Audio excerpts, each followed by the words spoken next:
We often think that violence breeds power, but in reality, it only creates prisoners within its own empire. Look at Dante Salvatore. He wore power like an everyday coat, but he couldn't protect his wife Elena with love. He had to conceal her behind a facade of cruelty and rejection, and Riccardo, Dante's former teacher, taught him that love is merely a lever. But he himself sowed the seeds of hatred with his own hands when he betrayed his own sister. This story isn't just about Matteo's betrayal, it is the inevitable collapse of toxic masculinity, especially when it has to face the gentleness and unwavering resilience of a woman. Case notes. The final act. Dante Salvatore speaks the words that sever the illusion they had both maintained.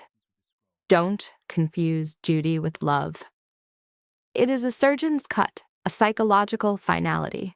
He is a man built of merciless authority and a silence more powerful than any threat. For 11 months she had lived in his presence with breath held tight, a state of sustained terror. She had learned to read the language of his quiet, the slide of a rosary through his fingers, the deliberate space he kept between them. In this world, hope was a sickness. In 2 minutes, she is gone. In 2 hours, his hunters will be unleashed. And the tube she carries, the one thing her father left her, holds enough power to bring his empire to ruin. The papers inside were a legacy from her dead father, and they offered only 2 futures: the survival of Dante Salvatore's world, or the final, irrevocable end of the lie between them.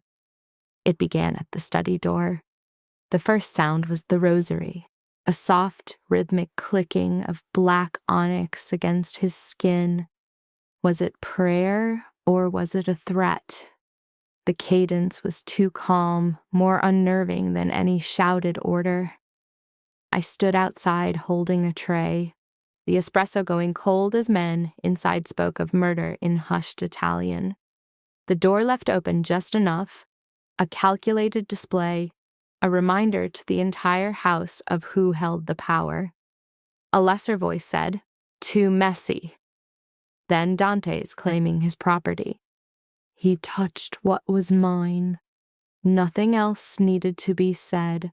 A chair scraped back, a heavy thud as a body hit wood. My face was a mask of calm. In 11 months I had learned that to survive was to be perfectly still. The marble was as cold as a cathedral floor in winter, a chill that went straight through the soles of my shoes. In the background, the low thrum of the state's generators. I was a woman owned by the most feared man in Chicago, playing the part of a wife, bringing coffee as if any of this was normal. The door flew open, the force of it rattling the cups on my tray. Matteo Bianchi, his chief of security, filled the frame. His jaw was a knot of muscle. A spray of someone else's blood stained his cuff. "Signora," he grunted. I felt a wave of sickness at the title, not because it was a lie, but because in this broken world, it was the absolute truth. I stepped inside. Dante was across the room by the windows. Jacket off, tie loosened, sleeves rolled once over his forearms. The air in the study smelled of cedar, gun oil, and the cold draft leaking through the old seals of the windows. A man lay on the carpet between 2 guards, his breathing a shallow rasp. Dante paid no mind to the espresso I brought, his eyes locked on a map spread across his desk. One hand was braced on the polished wood, the other clenched and unclenched at his side. A tremor of contained violence. And that's when I saw it. The fresh blood smeared across his knuckles. My eyes locked on it, a pull I couldn't resist. He saw me looking. "Leave it," he ordered. The words hung in the air, aimed at everything and nothing, the tray, my staring, the room itself. With Dante, a single verb could be a leash. I set the espresso down. From the floor came a wet, choking sound. Any sane woman would have turned and walked away. Any woman with an instinct for survival would have fled. But the blood was already beginning to track toward his wrist, and in a moment born of no logic I could name, I crossed the room. I took a linen napkin from the tray and reached for his hand. The tension in the air shifted, became something sharp and breathless. I saw it in the way the guard stiffened. I saw it in the man on the floor, who stared through a swelling eye as if he were watching a woman put her head in a lion's mouth. Dante's fingers tightened, a predatory reflex that could have crushed my bones. He stopped himself. I lifted his hand. The skin was split open over the bone. I folded the linen over the wound, my touch a strange and gentle thing in that room of violence. He stared down at the crown of my head, his silence a heavy weight. The rosary beads clicked once against the gold of his ring. "No one cleaned that," I said, the words a desperate attempt to fill the space. "It'll break open again." His voice was a low growl. "Are you giving me orders?" "No." I tightened the knot. "I'm saving Teresa's carpet." A lie to save my life. One of the guards made a strangled noise, a laugh he swallowed before it could get him killed. Dante's gaze lifted to my face then, studying me as if for the first time. His eyes were dark, unreadable. A faint scar cut through his temple, a story I knew never to ask about, and a line was carved at the corner of his mouth. It only ever appeared when he was truly furious. He wore his power like a second skin, an undeniable presence that was simply part of him. "Little saint," he murmured. It wasn't a term of endearment. It was a diagnosis, a dismissal. He'd first called me that 3 weeks after our wedding, when I asked that food be sent to a guard who'd been shot. He used it then, as he did now, to frame my compassion as a weakness, a childish flaw that was inconvenient to his world. I let go of his hand. The guards hauled the man from the floor. Matteo shut the door behind them. The study fell quiet, but it was a poisoned silence, thick with the ghost of violence. Dante flexed his hand, testing the knot I'd tied. "You should be upstairs. I was bringing you coffee. You shouldn't have been outside this room." I looked at the map, at the smudge of blood near its edge, at the untouched espresso cup, a perfect portrait of us. For just a second, something flickered across his face. Not warmth. It was more like recognition, an acknowledgement that he had broken my fear down so completely it was no longer visible. He had made me this way. He had chained me to him 11 months ago in a cold chapel with 6 witnesses. 2 visible handguns and 1 sentence that remade my world. "You will be under my protection." There were no vows, no promises of a life together, just that word. Protection. A powerful word when you are 24 and lost in grief, foolish enough to believe that safety, given enough time, might someday feel like love. The question came from nowhere. I meant to take the tray and leave. Instead, I heard my own voice give shape to the conflict tearing me apart. Was any of it real? The generator hummed in the quiet. Dante's eyes never left mine. Be specific. I hated when he did that. It was his way of letting me know he already understood the question. "The marriage," I forced the words out. "Why you kept me, why you watched over me like I was a job and not—" I couldn't finish it. There were 2 choices. Show him the raw, beating heart of my hope, or retreat. He made the choice for me. "Because I promised your father," he said, his voice flat. "Because with my name, you were a harder target to hit." He paused and the rosary clicked just once. "If you're asking if I married you because I loved you, Elena, the answer is no."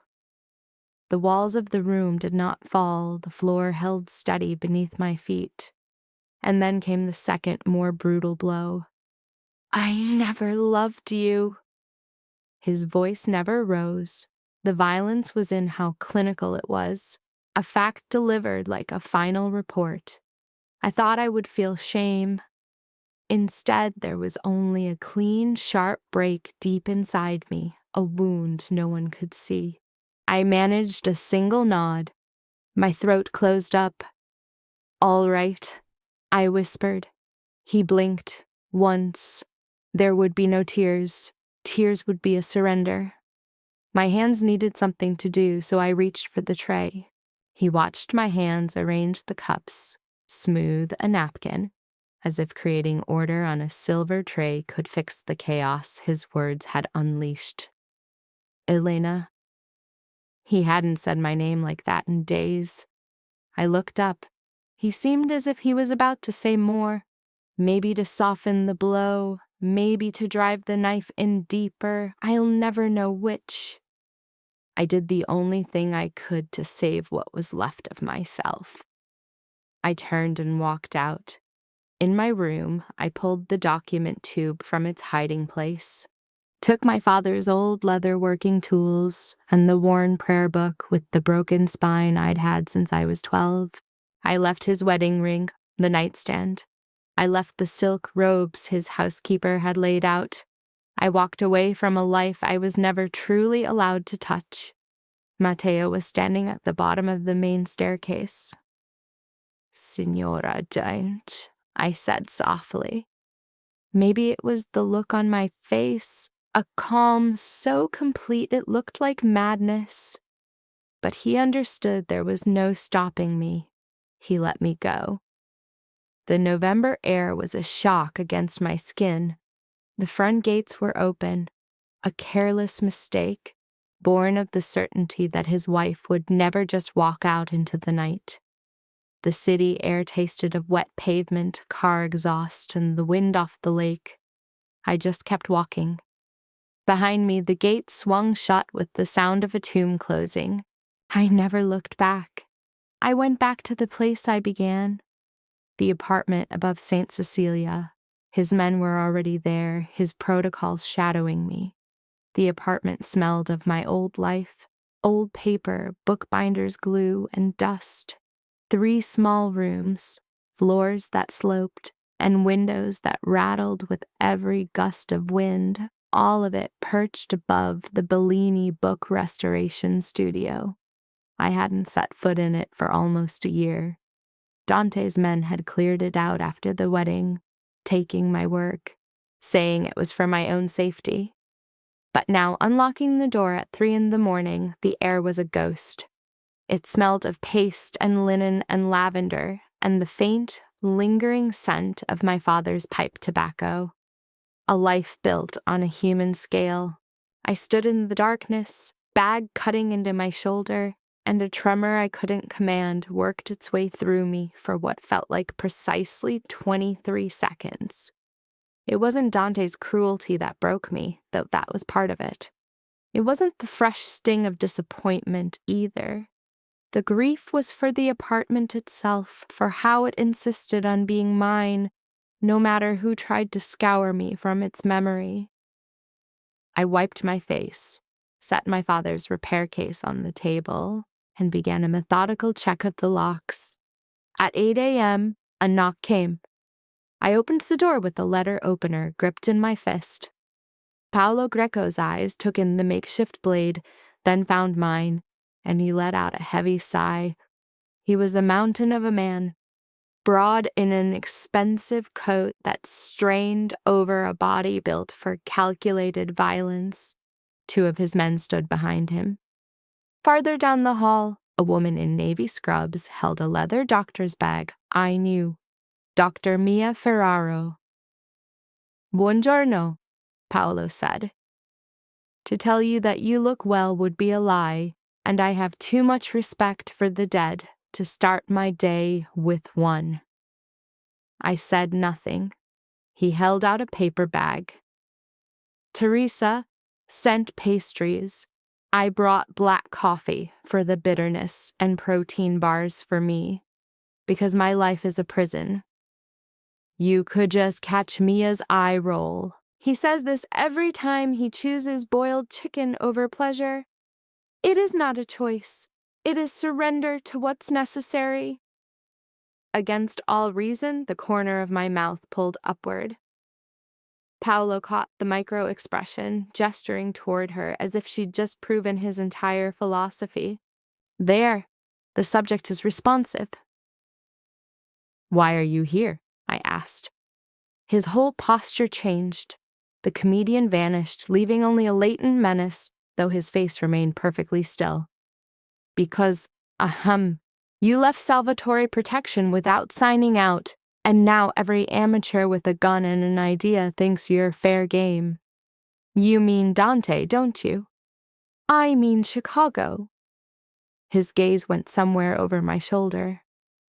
Are you going to let us in? Or are you going to try and stab us one by one because I skipped my cardio? I should have said no. I stepped back instead.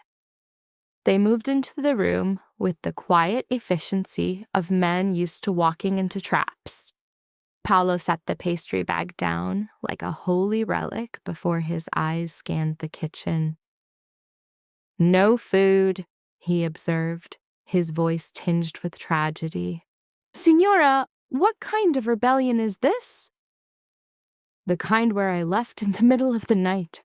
Ah. He nodded as if profound emotional trauma and poor nutrition were known comorbidities. A tactical retreat. Mia put her bag on the table, her sharp gaze assessing me like a woman who'd stitched up men while they were actively lying to her face. Any physical injuries? No. Sleep? No. Good, she said. Honesty, at least. Paolo was already sweeping the room, checking for weak points, entryways, and, most likely, hidden stashes of carbohydrates.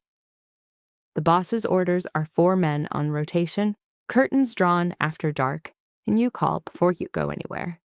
I'm not taking his orders. Then take them from me, he replied, all good cheer. I'm a delight. I crossed my arms. You're infuriating. Also true. He was still smiling when he moved the chair nearest the door, sat on it backwards, and placed a handgun on the table where it couldn't be missed.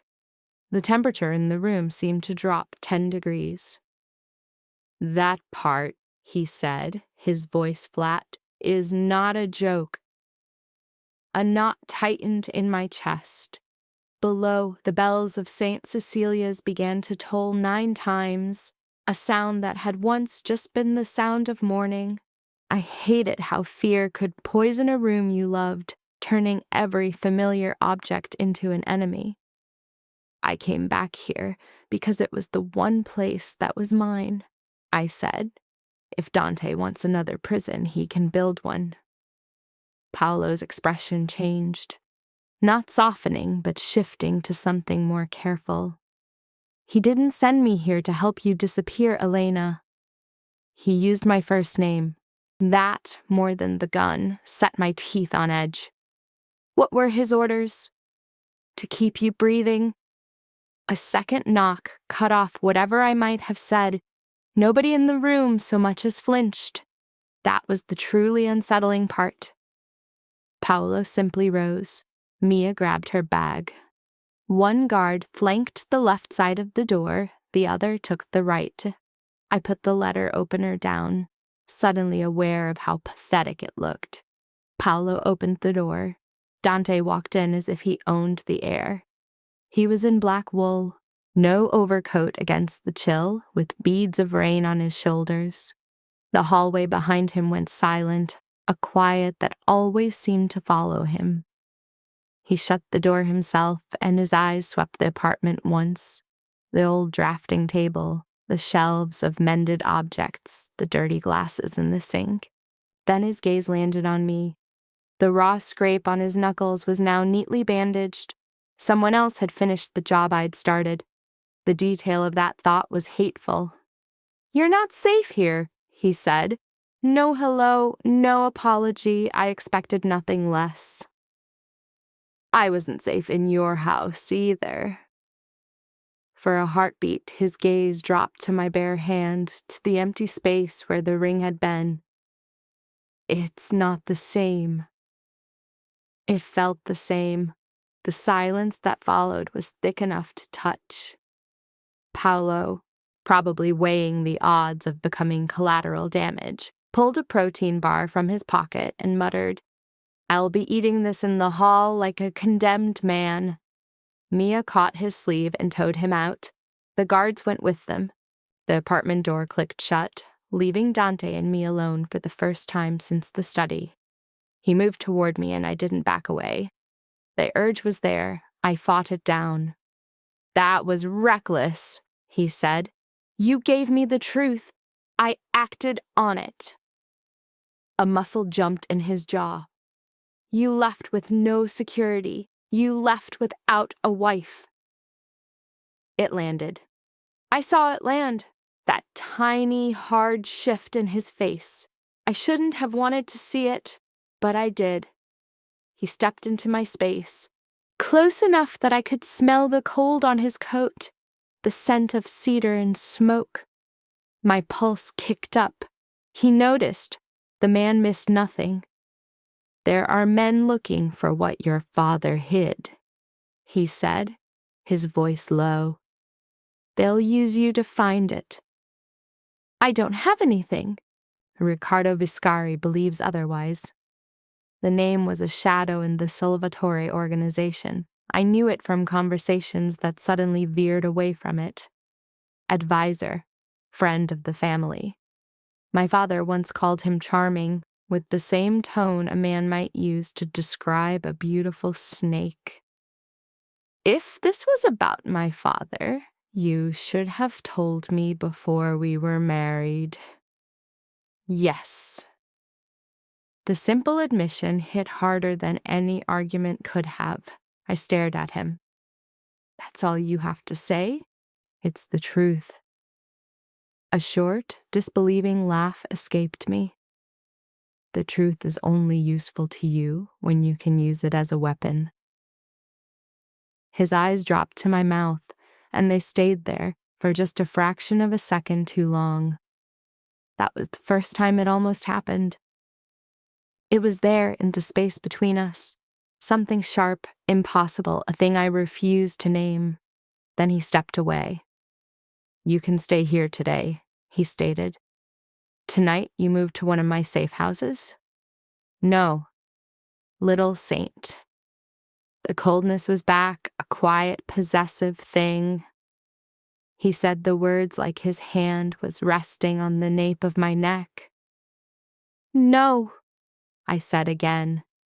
He looked at the prayer book on my table, the one I'd grabbed without thinking. His eyes stayed on it, his expression a blank wall. He walked to the window, pulled the curtain back just enough to scan the street, and let it fall shut. "You can hate me from somewhere safer, he said. "I don't hate you." That was the whole problem. We both knew it. When he turned back to me, something in his stillness had become dangerous. I should have taken it back. I didn't move, my hands trembling by my sides, letting him see the tremor I hadn't yet learned to master. He said nothing else. He didn't need to. When he was gone, Paolo came back in holding 3 more protein bars and wearing a look of tactical despair. "Well," he said, his eyes darting from me to the closed door. That was stressful enough to count as cardio. I sank into a chair, my legs suddenly giving out. By noon, armed men were in the hall, and a new black car was parked on the corner. Dante's world was being layered over mine, iron laid over lace. I was home. His shadow had gotten here first. Chapter 3. The ledger room. He knew which pages were gone. By afternoon, the apartment wasn't a sanctuary anymore. It felt like a museum exhibit under guard. I worked anyway. It was the one good thing about fixing ruined paper. It demanded all the focus from your hands, leaving little room in your head for feeling humiliated. The studio downstairs had survived its year of neglect better than I had. Dust covered the long oak tables, but they were solid. The presses stood against the far wall like patient, waiting giants. My father's old magnifying lamp was still bent over the main workbench, its bulb dim with age. When I flicked it on, its weak yellow light filled the room with the ghosts of every careful hour we'd ever spent together in that silence. The blue of her apron was faded, worn thin by work, a single blot of ink blooming like a dark secret in the pocket. It was hers. From upstairs came the measured beat of boots on the hall floorboards, a patrol, a cage. The words meant the same thing, depending on the architecture of one's fear. Under the cone of lamplight, the prayer book lay splayed open. It had been her mother's before the fever stole her breath, and then it became hers after her father began to speak of God only as a professional requirement. Its leather was softened to the texture of velvet along the edges where hands had held it tightest. 2 years ago, the spine gave out. She remembered mending it, stitching new linen into the binding while her father watched from across the table. His face a mask she couldn't decipher then. She understood it even less now. This was the book Dante had studied that morning, turning it over in his hands as if it were a puzzle box he'd failed to solve once before. All day, the book felt wrong, an anomaly that grated against the logic of her world. Her examination started at the hinge, where secrets often hide. Restoration is a kind of surgery, a kind of seance. The paper will tell you where it was hurt, if you can only silence your own heart long enough to listen. She laid the book flat, slid the fine steel of a micro spatula beneath the new lining and felt it. A dissonance in the structure. It wasn't the weakness of age, it was weight. One side of the board was heavier. She froze. Her father's voice, a ghost in her memory, never rushed discovery. A clumsy hand can destroy the very thing it hopes to find. With deliberate care, she applied a trace of moisture along the seam of paste, felt the old linen yield, and lifted the corner. Just enough. A sliver of a cavity, carved out from the board's core, was revealed. It was empty. Her pulse missed a beat. Something had been hidden there. Something long, something thin, something that had the exact dimensions of a carefully folded strip of paper. Downstairs, the bell over the shop door chimed, a violent slash of sound in the quiet. She flinched, the sharp edge of her nail scarring the page. A quiet curse escaped her lips. She covered the book with a cloth and moved to the stairs. Paolo stood in the doorway below, juggling 2 coffees, his entire posture an argument against the tyranny of gravity. "A tribute," he declared. "1 black for the continuation of your suffering, and 1 with sugar because even saints need fuel for their martyrdom. You are unemployed, aren't you? I am not. Is my existence your full-time occupation?" He held up a paper bag. "And no, before you ask, I did not bring pastries. Mia says if I keep eating my feelings, my jawline will become a historical footnote. Mia is a wise subject." A pained expression crossed Paolo's face. He clutched his heart as if wounded. "Quieter, please. My love for her has already compromised my will to live." He ascended the stairs as if he owned them, a testament to the fact that in Dante's world, a boundary was merely a suggestion. His eyes scanned her workspace, and he let out a low whistle. This place always smells of rain on dry earth and crumbling church stone. It's book paste, I said flatly. Whatever the source, the stimulus makes me want to confess sins I haven't even committed yet. That assumes you possess the impulse control to wait. Cruel. He set the coffees down on the only clear patch of table, and his gaze fell upon the prayer book. Is this the artifact in question? My voice was sharp. In question by whom? He held up his hands in immediate surrender. Not my question. Be careful. It belongs to people who were told explicitly not to touch it. And that could only mean Dante. A cold fist clenched deep in my stomach. Before the feeling could curdle into anger or fear, the bell rang again. This time, every trace of theater vanished from Paolo's face. He moved past me, his right hand already sliding inside his coat. Stay here, he ordered. I ignored him. From the landing, I watched Matteo open the door and let Dante inside. He swept through the studio, his coat dark with the night air, his eyes a weapon, scanning the tables, the shelves, Paolo's cooling coffee, the linen shroud over the book. This is a violation, I said, the words breaking free on their own. The way you enter a room as if you are its final judgment. A noise escaped Paolo, something caught between a prayer and a plea. Dante ignored it. Show me. The right answer was no. The only answer was no. Instead, I pulled back the linen cloth. He moved to stand beside me at the table, shattering the small bubble of my personal space. He was so close I could feel the heat of him through my sleeve, a stark contrast to the cool air of the room. A rosary was wrapped once around his hand, dark beads on pale skin, a single audible click. My heart hammered against my ribs in response. There was a cavity in the board, I reported, my voice clinical. It's empty now. You ordered the spine repaired 2 years ago. That is correct. Who had the book after that? My father. And me. No one else. Dante looked from the exposed hinge to my face. Are you certain? I turned to face him, stung by the insinuation. This is my expertise. He held my stare. I am aware. He said the words with a strange gravity. It wasn't dismissal or doubt. It was something that unsettled me far more. It was respect. This was the second time he'd nearly touched me.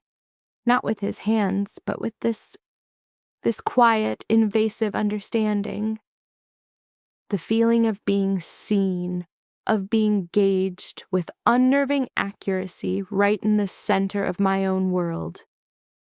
I pointed the board. There's more. I angled the lamp, letting the light skim across the paper. There, in the gutter margin just under the old flyleaf, were faint score marks, the ghost of a thin object being slid in and out over and over again. It suggests routine access, I said. This wasn't hidden just once. Paolo watched us, his expression rapt like a man witnessing a strange and volatile chemical reaction waiting for the diagnosis. Dante's mouth was a single hard line. Your father was running an operation behind my back to keep you alive. A hot, clean surge of rage. Then maybe everyone in this city can stop making decisions about my survival. Before anyone could answer, the rear window imploded. A storm of glass. Matteo hit the floor instinctively. An instant later, Paolo's hand slammed down on my shoulder, forcing me to the ground as the sound registered. The room became a symphony of chaos, the thunder of boots on stone, the muffled crack of gunfire. Teresa's scream from somewhere above, and Paolo whispering frantically about the tragedy of dying on an empty stomach. Dante's motion was a terrifying blur of efficiency. In one fluid movement, he upended the heavy work table, creating a shield for me and the book. He drew his pistol and fired twice through the ruined window before my eyes could even process the shadow that had passed outside. The smell of gunpowder, sharp and metallic, choked out the sweet scent of old paper and paste. "Stay down," he commanded. This time, I didn't argue. The shooting stopped as quickly as it had started. Distant sirens began to wail. Matteo's voice cut through the quiet, speaking urgently into a radio. Beside me, Paolo muttered, "If I die before Mia agrees to dinner, I swear I will haunt every single one of you." I looked up. Dante was still over me, one hand braced on the overturned table, his body a bulwark between me and the shattered window. A thin ribbon of blood tracked down his jaw where a shard of glass had cut him. "You're bleeding," I noted. He stared down at me for a long moment, as if my observation was more significant than the gunfight that had just ended. Then he straightened. "They found the book too fast," he said to Matteo. "We have a leak." The word hung in the air. Betrayal. Not spoken, but there, thick as smoke.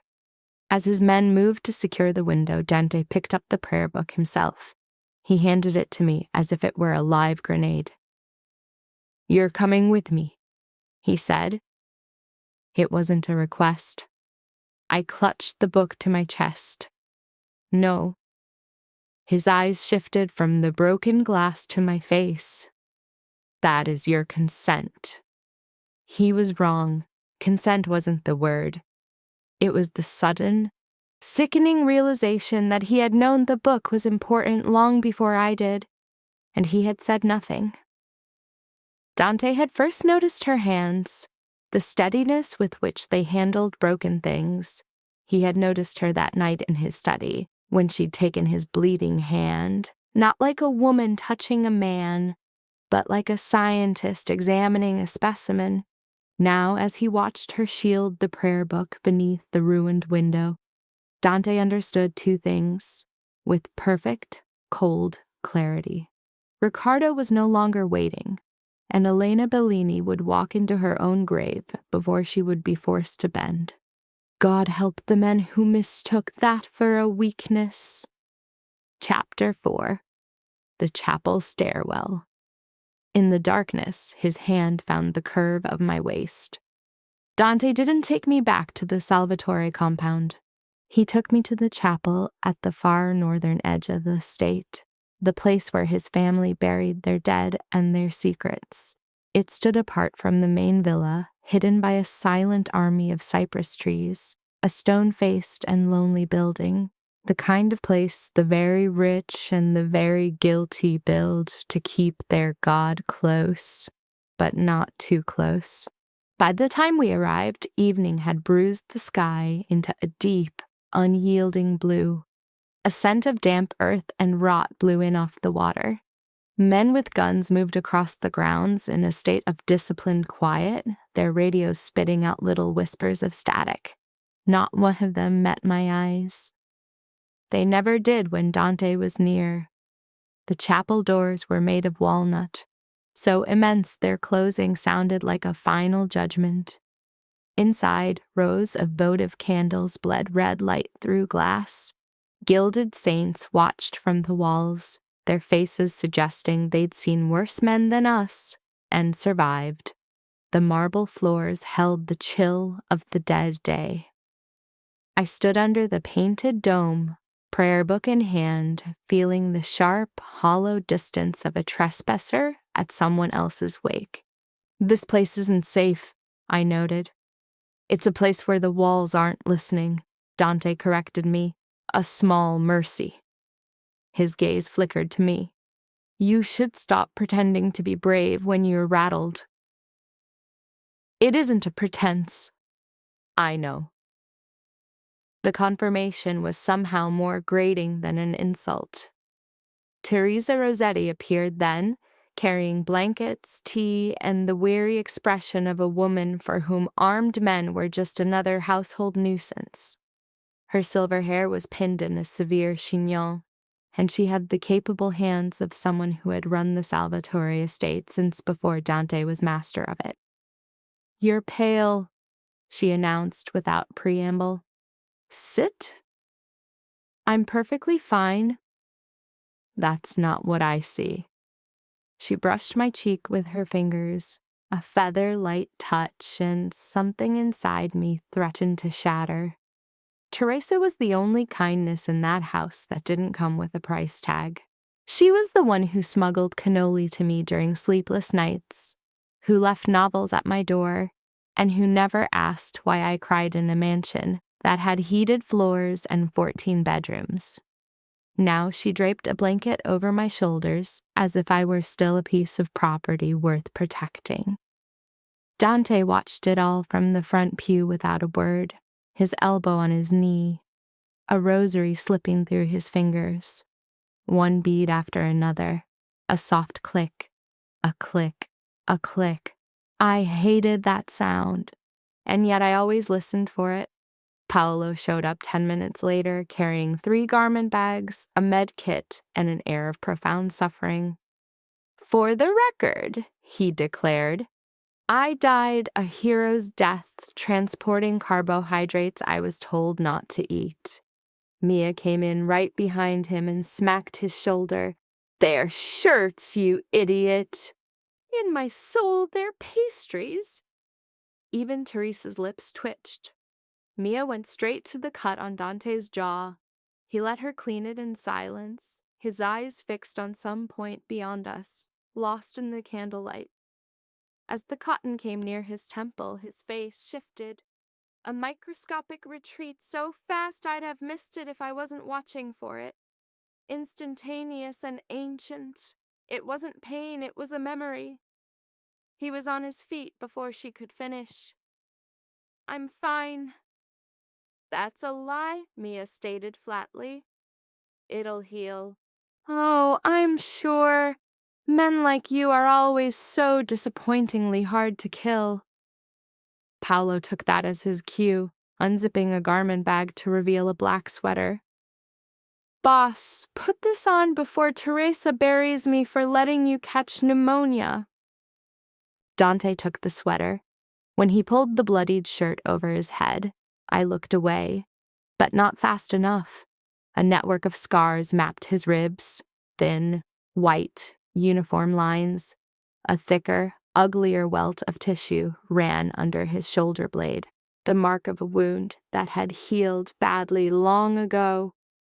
But it was the scar near his collarbone that seized my attention, a ragged crescent branded into his skin as if fire itself had once tried to drag him down. My eyes dropped to the floor. The third time I'd almost touched him. No contact was made, but my entire body knew a line had been crossed.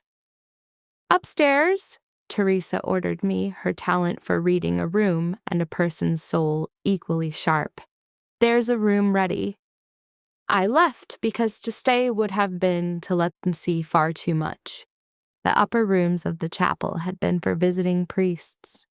Now they held cold, sterile furniture, locked cabinets, and windows so narrow they offered no comfort at all. I set my prayer book on the small desk and tried to sort through the facts. My father had hidden something inside it. Dante was smart enough to be worried that Riccardo Viscari was moving his pieces across the board, and under all of it, a more dangerous truth was taking shape. I had attached myself to a man who had never once asked for it. A knock. I opened the door, expecting Teresa, but it was Dante filling the frame. He wore the black sweater now. The simple change of clothes stripped away the public threat, leaving something intimate and infinitely more dangerous. The rosary hung from his fingers. Light from the hall carved his face into a mask of near exhaustion.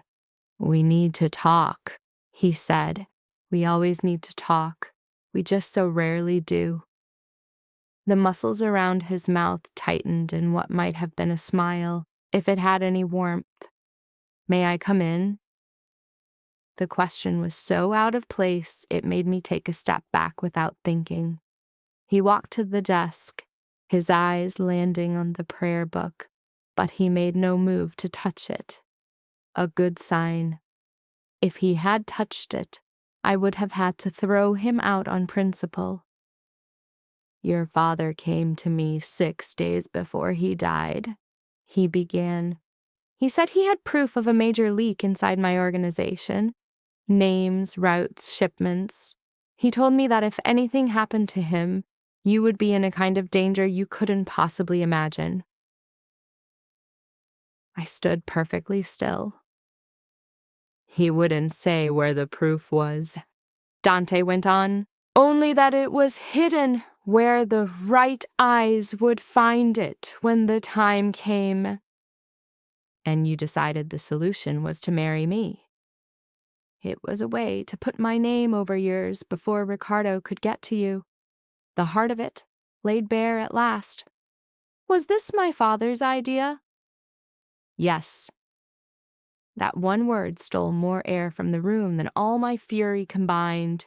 Why didn't you tell me any of this? Because the fewer people who knew, the better.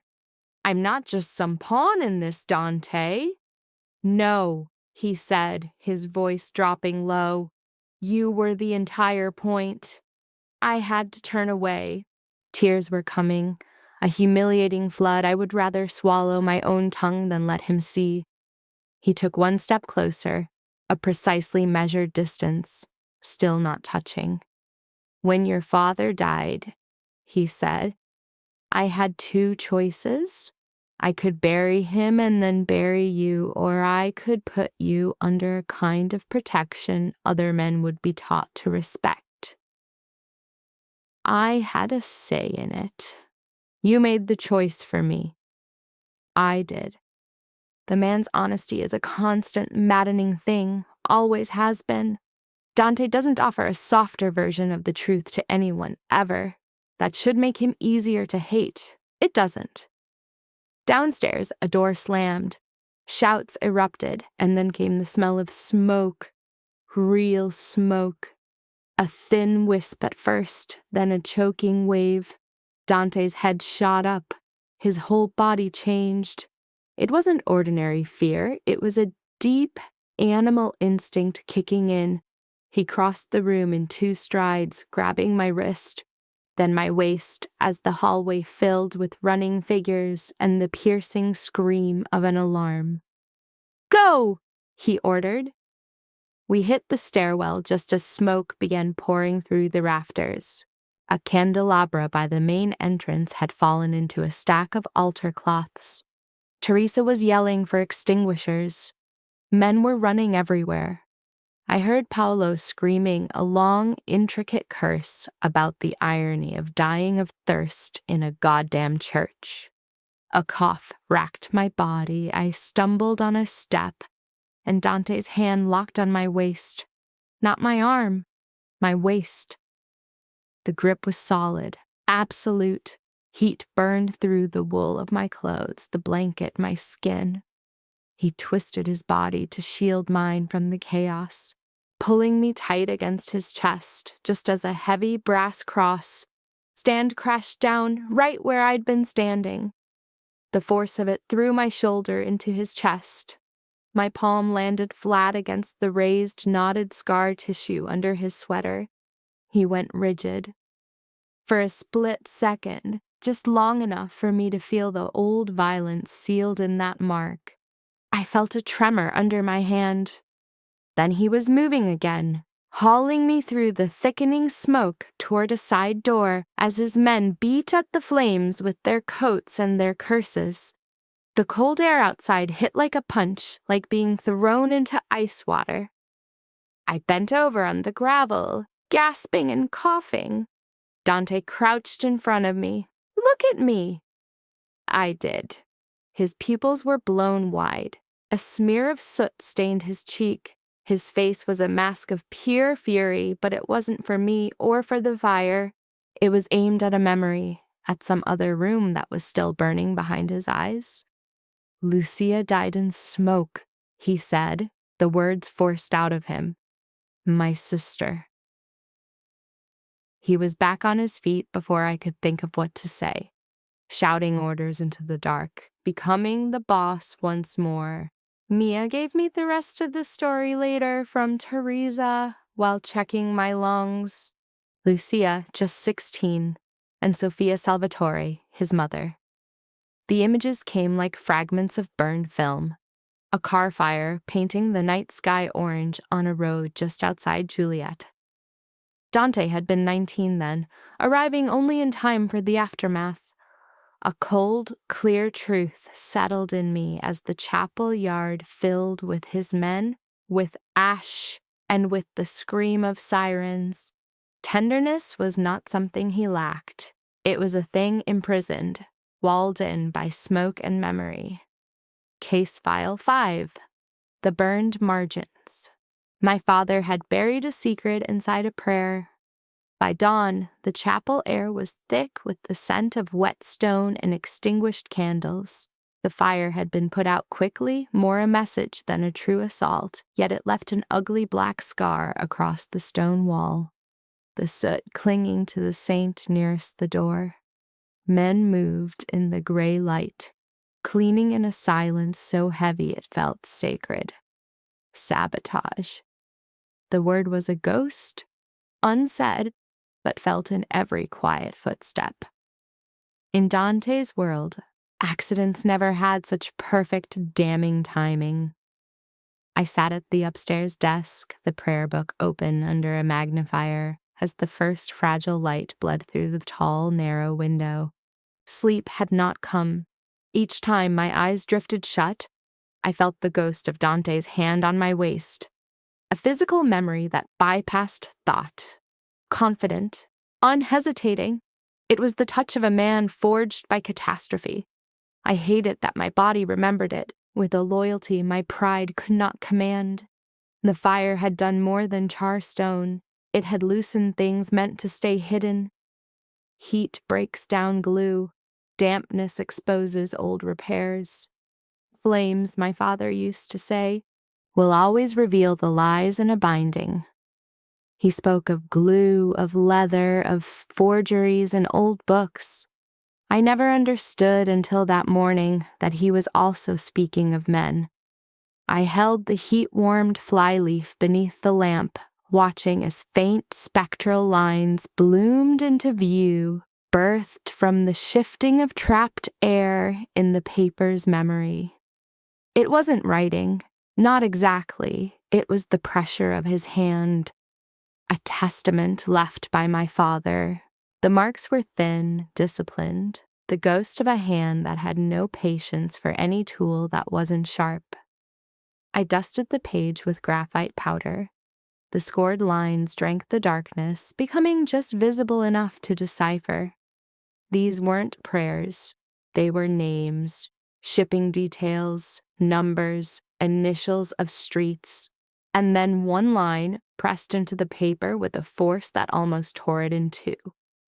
L. Salvatore route. Viscari cleared. My throat went dry. Lucia, from the shadows behind me. A floorboard groaned. I spun so fast the magnifier slipped from my fingers, clattering in the desk. Dante stood in the doorway. His coat was slung over one arm, his hair was still dark with water, and a black rosary was coiled once around his knuckles. He offered no apology for appearing. He never did. The only announcement his presence ever made was the way the very air in a room grew still and heavy. You found something. A statement, not a question. My eyes fell back to the page. You knew my father was keeping records. I knew he believed there was a traitor in my own house. That's not the same thing.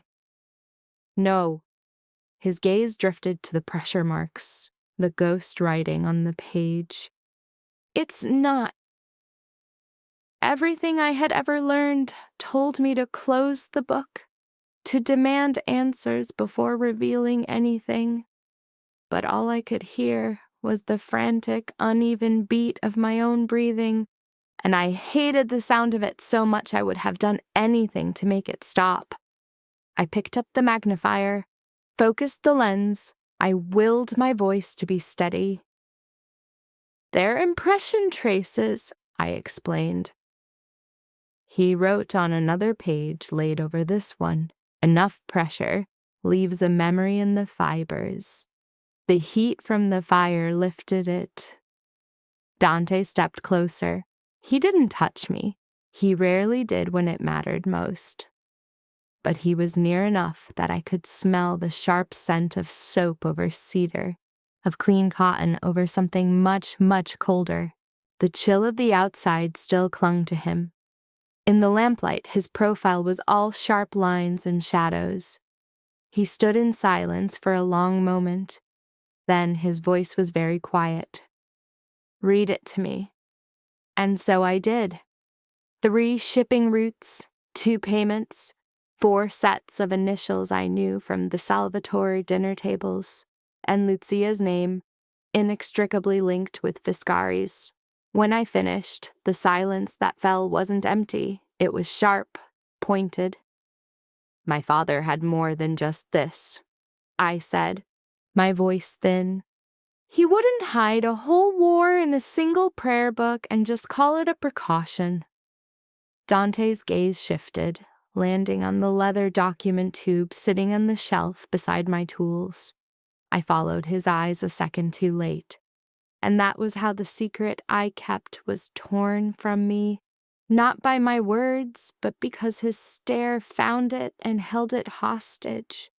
"You took that when you left," he said, and the words weren't a statement. They were a judgment. Worse, they were an acknowledgement of a truth I'd hidden. I folded my arms over my chest. It was my father's.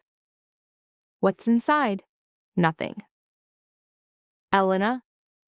I despised the way he could say my name and make any lie feel like a flimsy, pathetic thing. I took the tube from the shelf. My fingers felt clumsy, alien, as I twisted the brass cap. A single roll of vellum slid out into my hand. I had looked at it twice since my father's funeral and had understood none of it. Just a sequence of numbers and a wax seal flattened by the years. I kept it only because he'd pressed it into my hand the week before he died. "If I fail to finish this," he'd said, "do not let a Bellini cowardice bury what's true." I had kept it from Dante. Trusting him felt too much like surrender. Now the vellum lay between us, a physical thing, a testament to my silence. A muscle in his jaw pulled tight. "You've had this the whole time." I didn't know what it meant. "But you had it." I looked straight at him. "And if I had given it to you, would you have told me the truth?" A nerve pulsed at his temple. It was not the answer I wanted. He didn't take the vellum until I placed it in the desk myself. Beneath the lamp, the old ink showed in dark columns. A ledger. Names against dates, against payments, against routes. One column was in my father's Latin shorthand, a trick learned in old church libraries, his hand taught to wrap the language of commerce in the robes of sanctity. Dante read it once quickly, then his eyes tracked over it again, slower this time. "Ricardo was paid to make sure the Joliet route was clear," he said, his voice flat. The room seemed to contract around the words. "For Lucia," I breathed. "For the car." I sank into the chair. My legs would no longer hold me. My father had known. Or he'd found out after. He had hidden the proof instead of revealing it, because the kind of truth that goes public has a way of getting simple men killed. He went to Dante. Then Dante married me. And somewhere in that awful sequence, they had both decided I was a piece to be moved on a board, not a daughter who deserved to know why her world was ending. My throat felt scraped raw. Did you know before now that it was Ricardo who sold them out? No, Dante said, and I believed him instantly. The fact made me furious. He reached for the prayer book, but his hand stopped, hovering just over the scorched edge. You repaired this. Yes, the spine held, even with the heat. It's a sign of properly treated linen. I swallowed hard. You think violence is the only thing that holds the world together? His eyes finally rose to meet mine. And you believe care can change what a thing was made for, he returned. Neither of us looked away. This was the fourth almost we'd had. Not a kiss, but something far more dangerous. It was a moment of absolute clarity, where I understood the true peril of him ever saying something kind and actually meaning it. A sharp rap on the door shattered the air between us. Matteo came in without waiting, his face expressionless. Boss, we've got movement at the east gate. 2 vans, not on the registry. Paolo's on the cameras. Dante's face went blank, a mask falling into place, and one of the feeds died 10 minutes before they appeared. Inside help, I said, the words tasting like ash. Matteo's eyes fell on me. For just a second, I saw something shift in that stony expression.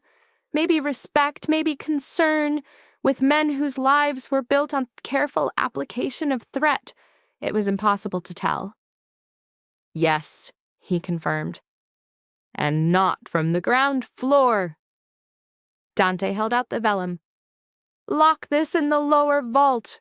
Matteo took the roll, but before he could turn, I heard my own voice cut through the quiet. No. Both men looked at me. If that vanishes, I said, my voice shaking only a little. All that's left is your word and my dead father. I stood up, feeling a tremor run through me. I'm making a copy first. I saw the barest flicker of Matteo's eyebrow. A woman politely refusing an order from an armed man was not part of his usual routine. Dante gave a stiff nod. You have 1 minute. I complied. Vellum requires patience. It was a quality we shared. But the speed of my hands was something born of long, lonely practice. I laid the artifact flat under glass, covering it with a sheet of translucent archival tissue. I angled a raking lamp across the surface, making the ink stand out in sharp relief as I began to transcribe the columns in a mirrored script.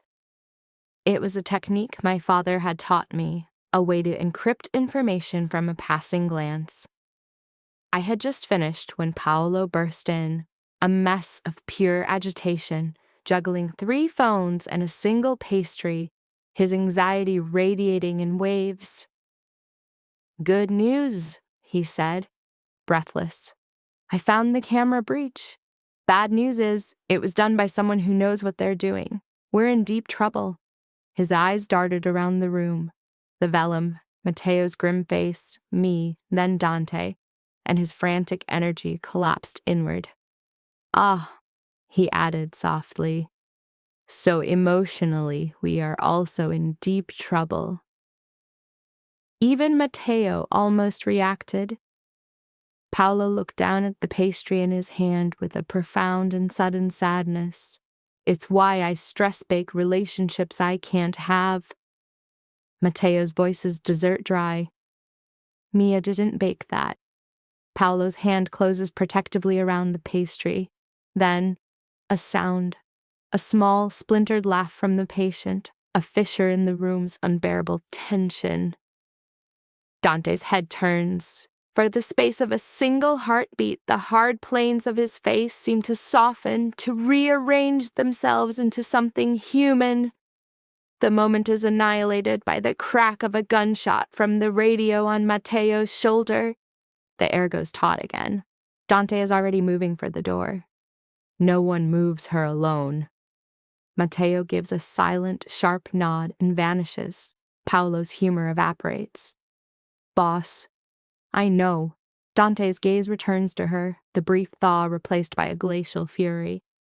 We have a traitor, he says. The words are not a theory, they are a verdict. For the first time, I see fear in him. In Dante Salvatore, not for himself, but for the rot within his own walls. Case File 6. I remember the underpass, the crimson soaking his shirt as his only thought was to shield her. They were forced to run before dusk fell. This wasn't Dante's choice. It was an answer to Riccardo's bloody message at the East Gate, a flex of power to show his reach. By 1800 hours, the sanctity of the chapel was a memory. By 1900, Matteo had rerouted the convoy twice, chasing ghosts. By 2000, even Teresa's stoic calm had fractured. Now, in the belly of an armored sedan, the patient sits with a prayer book on her lap and a stolen ledger hidden in her coat, watching Chicago streak past the window in a watercolor of wet asphalt and orange sodium light. Bridges pass like skeletal remains. Industrial parks. The black river reflects the sky like a sheet of sheared steel. Matteo drives, his face a mask carved from stone. In the vehicle behind, Paolo sits with Mia. She'd refused to remain at the estate, declaring the supply of fresh bandages was no match for the sudden influx of men with guns. Seatbelt! Dante's voice cuts the silence. She looks up. He's beside her, one hand braced on the seat back, his eyes locked on the side mirror, hunting for threats. He wears charcoal wool, his tie a shade of black, darker than any priest would dare. No gun is visible, which means at least 3 are hidden. As his hand tenses, a rosary whispers against his ring. I'm wearing one. Good. The word is flat, devoid of comfort. It's a wall, and in her it sparks a sudden, reckless need to see it crack. You could try sounding worried, she says, a challenge in her tone. I am worried. There's a universe between being worried and sounding like a weather forecast. A ghost of a smile touches his mouth. Little saint, if I sounded the way I feel right now, Matteo would drive us straight into the river. From the front seat, without turning, Matteo's voice is low and certain. Correct. It's the first hint of humor he has ever shown, and it startles a real laugh out of her before the fear can choke it back. Dante's eyes shift to the sound of it. He doesn't smile, but he watches her, a flicker of something in his gaze. The convoy slips under a freight overpass, its massive concrete pillars casting long, damp shadows over them. I feel the change before I see it. Matteo's whole body goes rigid. Dante's hand lands on her knee. Not a touch, but a command. Brief, firm, absolute. Down. The world explodes. The impact hits the lead SUV, a symphony of shrieking metal and shattering glass. Matteo curses, wrenching the wheel into a violent, evasive turn that throws her shoulder hard against Dante's chest. Then gunfire, not a chaotic spray, but the disciplined, rhythmic beat of a planned assault. An ambush. He shoves her down to the floorboard an instant before a second volley stitches across their car. His body a shield over hers. The air fills with the acrid smell of cordite and the taste of powdered safety glass. Outside, a man shouts in Russian. This isn't just Riccardo's men, it's hired steel. Stay under me, Dante commands. The words are pointless. There is nowhere else to go. There is no other space for her to occupy. But the order lands with the weight of a sacrament. The rear window implodes, spraying them with tempered glass. Through the spiderweb cracks of the windshield, Matteo returns fire. The sedan shudders as another round slams into its side. Dante presses a cold, heavy object into her hand. A gun. She can only stare at it. "Safety's off, Nay," he says, his voice a calm island in the storm.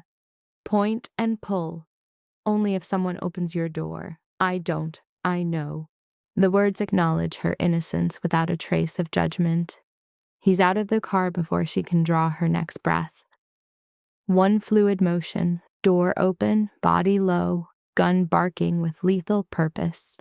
Through the broken glass, she sees him only in fragments. The black wool of his coat, the muzzle flash, the terrifying grace of his controlled violence. He is a study in brutal economy, a man who knows a wasted movement is a death sentence. A shadow detaches itself from the chaos, moving toward her door. She obeys his last command. The gun roars, kicking hard against her hand. The figure cries out, a wet guttural sound that will echo in her nightmares for years, and falls away. She freezes, the weapon still outstretched. Matteo takes it from her hand without looking away from the fight. "Elena," he snaps. "Breathe. You can fall apart later." From the side, Paolo's voice cuts through the gunfire. "If I die here, tell Mia I was at my physical peak." "Shut up and keep moving," Mia screams back. Then a new threat. A man slips from behind a pillar, a knife flashing in his hand, moving on Dante's blind side. Dante pivots, a blur of motion, then there is blood, his blood. A scream forms in her throat and dies there. He puts a single, deafening round into the man and stumbles back, his body hitting the concrete pillar hard. A dark, wet stain blossoms across his side, spreading with sickening speed. The rest is a blur of instinct and training. The assailants melt away as quickly as they came. Sirens wail in the distance. Matteo is on the radio, barking coordinates. Paolo runs toward them, one sleeve of his jacket soaked red. Mia rushes to Dante's side, but he shoves her back with a force that says everything. "Elena first." "I'm not bleeding," she says, her voice thin. He looks at her then, his eyes doing a rapid forensic scan of her entire body. Only when he is certain she is unharmed does he sag against the pillar, allowing Mia to cut away the layers of his coat and shirt. And only then do I truly see the gash the knife left behind. It's not a clean wound. It's torn and deep. Blood has soaked through his white shirt, turning it a brilliant, horrific crimson. They move to a cold apartment over a dead flower warehouse, a place with steel doors and a single room furnished for men who negotiate peace with violence. Guards stand watch. Mia marches Paolo away to be stitched, dismissing his wound as mostly for show. Teresa arrives before midnight with supplies, proof of the network that keeps Dante's world turning. The patient finds him in a Spartan room, shirtless over a rust-stained sink while Mia pulls thread through his flesh. "You moved," she says quietly. "You talk too much?" He bites back, his voice raw. "You bleed too much. I should have left you." She doesn't answer. She just walks to a cabinet, pulls out a roll of gauze and holds it out. Mia looks from the gauze to her face, and a long, weary sigh escapes her lips. "Good," she says. "You can try to keep him from tearing these stitches out." She leaves, closing the door softly behind her, sealing them in together. Dante's hands are braced on the edges of the sink, knuckles white. The water dripping from the faucet into the basin below is tinged with pink. One of Mia's sutures has already pulled loose. "You're impossible," she whispers. "So I'm told." His voice is thin, frayed by blood loss. That weakness in him is more frightening than any rage she has ever seen. As she steps closer, he watches her in the mirror, his eyes still sharp, still hunting. Her fingers tremble as they hover over the dressing. Then she touches him. Warm skin. A muscle flinches beneath her fingertips. The room smells of iodine and old iron pipes and the faint, salty scent of his skin. "You should be in bed," he says. "You should have left when I told you to." Would it have changed anything? Would it have stopped them? No. Then don't waste your breath on things that don't matter. For the length of one strained heartbeat, the room is silent. His head tilts, a motion that looks like he's fighting back a grim laugh that would tear him apart. She begins to dress the wound, her hands steadier now, her touch less clinical, more knowing. His breathing begins to slow under her care. Hers does not. "You took my hand that night," he says, his voice low and rough. She looks up, her hands freezing. "In the study," he says, his eyes holding hers in the mirror. "You didn't ask what I'd done. You didn't even flinch. You just saw the blood and you wrapped it." The air in the small room becomes thick, heavy. "That was foolish," she whispers. "No." His gaze drops to her mouth for a fraction of a second before snapping back up, an act of visible, violent restraint. "That was the first foolish thing anyone had done for me in 10 years that didn't come with a price tag." Her throat tightens. So this is it. This is the reason. Spoken aloud in a moment of weakness, the truth laid bare by pain. Her hand is shaking as she secures the final piece of tape. He sees it. He sees everything. "Elena," he begins, "I should have stepped away from you then. I didn't."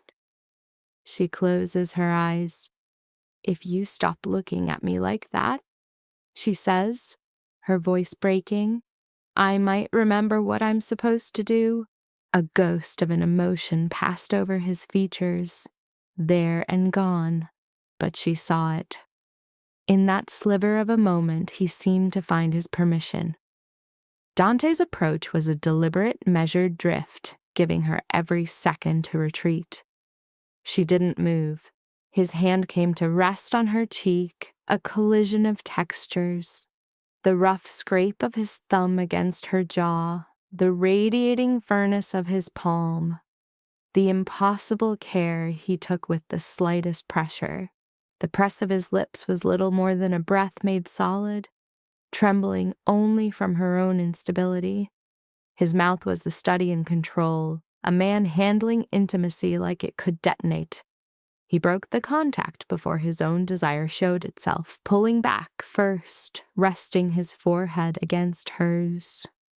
"That's all," he breathed, the words, a quiet ruin. "Because if I go on, I'll forget that you're afraid." Her response came out in a rush. "I'm not afraid of you." The raw truth of it seemed to land on them both, heavy and absolute. He blinked once, a slow shudder. When his eyes opened, they were shades darker. "The war begins tonight," he said. As if summoned by the words, a knock came from Matteo at the door. "Boss, Ricardo's people hit the southern accounts. 3 are dead. 2 warehouses are on fire." With a visible, wrenching effort, Dante straightened. The softness vanished. The man in charge was back, but now he wore the faint touch of her on his skin. He moved to the door, then paused, turning. His hand closed around the rosary on the sink. He didn't pocket it. Instead, he pressed the onyx beads into her palm. They were still warm from his body. "Keep this," he ordered. She stared at the black beads resting between their hands. "Why?" His eyes never left hers. "Because if they get into this room, I want something of mine in your hand already." He was gone before she could find a reply. Out in the hall, men moved with a new lethal purpose. The fight was on. Chapter 7. The train station. A real chance to get out was finally here. The truth of a family war, she was learning, had none of the honor you see in movies. It was 3 phones ringing at once in the dead of night. It was Teresa, passed out in a chair with a rosary wrapped around her wrist. A strange marriage of prayer and battlefield logistics. It was Matteo, with a stain on his cuff that seemed to change color and origin with every passing hour. It was Paolo trying to flirt with Mia while she dug a bullet from his arm, the man threatening to sue God for repeated workplace injuries. And it was her, in the warehouse kitchen at 4 in the morning, boiling water for coffee and trying very hard to ignore the sound of men counting the dead in the next room. By the 3rd day, Dante was less a man and more a force of nature, a shadow propelled down corridors by too little sleep and too many orders. He ate almost nothing. He spoke only in clipped commands. The only times he touched her were accidents, brushes in the hallway that somehow felt entirely planned. The rosary he'd given her lived in her coat pocket. She told herself she kept the rosary to steady her own hands. It was only half the truth. On the 4th night, Paolo took a bullet meant for Matteo. It happened in the lower loading bay, a delivery truck fainting its way past the main gate. She heard the crack of gunfire from the stairwell and was moving before anyone could stop her. When she hit the concrete floor, Mia was already there, pressing down on Paolo's side as he grew paler and more theatrical by the second. "Tell my mother," he gasped. "I was magnificent." "You're alive," Mia shot back. "For now." Blood bloomed between her fingers. His eyes found the patient. "Ah, signora, good." "If I lose a kidney, tell everyone it was defending a piece of priceless art." "You hate art," Matteo grunted, his rifle still shouldered nearby. Paolo winced. "I respect expensive paper that makes people feel things." A change in his face showed the pain had broken through his act. She knelt on his other side, pressing a compress where Mia pointed. Paolo's hand latched onto hers, squeezing hard enough to hurt. She found the pain useful, a good anchor when the terror tries to set you adrift. "Don't you dare die," she ordered him. He blinked, the bravado gone, replaced by something serious. "Not before I have dinner with Mia." Mia's head jerked up. Paolo coughed out a laugh. "See? Hope." They carried him upstairs, still alive. The blood stayed under the patient's fingernails for the rest of the day. That evening, Mia caught her on a back stairwell, looking exhausted and wearing a dark stain of Paolo's blood on her shoe. "You can still go," she said, her voice low. The patient said nothing. Mia pushed a passport and a train ticket into her hand. "My name, my maiden name, Bellini." "Dante has no idea," she whispered. "Teresa knows about it. Matteo will drive you to Union Station if I say it's a medical run. There's a train heading east at 9:40. From there, a contact in Philadelphia. Then you're gone." The air in the stairwell felt thin. "You're helping me escape?" "I'm helping you choose, while you still can." Below them, a door slammed shut. The urgent squawk of men on radios. Somewhere in the compound, Dante's voice cut through the noise, a sharp command in Italian that made 3 other men fall silent instantly. Mia leaned in closer. "Elena, you have to listen to me. He will die protecting you. But that's not the same thing as giving you a life." The patient stared down at the passport. Bellini, a ghost of a woman she hadn't become yet. "What about Paolo?" she asked. "He'll live as long as I continue to despise him in a professional capacity." The joke fell flat in the tense air. Mia's face softened. You are not a prisoner here. Do you get that? If you stay, it has to be because you accept what this place is, not because he's so intense he blinds you to what it will do to you. By 9:30, she was standing on the station platform. Matteo stood 6 feet away, his civilian clothes doing a poor job of hiding the coiled readiness underneath. He hadn't asked a single question. That silence, more than anything, told her Dante hadn't approved this escape. Matteo was too loyal to improvise a betrayal out of simple pity. The air smelled of diesel, wet pavement, and stale pretzels. Families clustered around their luggage. A little girl in a yellow coat dragged a stuffed rabbit by one ear. No one gave the patient a second look. This should have felt like freedom. Instead, it felt like she was watching someone else's life from a great distance. Her bag held her father's tools, the prayer book, the ledger, and a cream-colored envelope she'd carried for months, sealed because she already knew exactly what was inside. A fellowship, the Vatican Conservation School in Rome. It was the shape of her life before Dante, before a marriage became a security arrangement, before she understood her own desperate need for walls and safety. She finally opened it, right there on the platform. Acceptance. A place to live. A start date. A whole future that smelled of old parchment and sunlight, not locked steel doors and men with guns. She read it through one time, folded it back with perfect precision, and ripped it in half, then into quarters. It wasn't that she didn't want Rome. It was an admission that Rome belonged to a different girl, one who thought you could outrun a threat and make it disappear. Riccardo would still have the names. Dante would still be fighting his war. Paolo would still be bleeding out upstairs. And she would spend the rest of her life wondering if leaving was an act of survival or just cowardice dressed up to look pretty. The train's headlight appeared, a piercing eye cutting around the bend. Matteo took a step closer. You get on, he said, his voice barely a murmur, and I'll make sure you're not followed. She looked at him. Do you think I should go? A look she couldn't name, pity, maybe, or just exhaustion, crossed his face. I think, he said, that this world destroys women who expect men to be softer than they were made. The train was getting louder, the sound pressing in.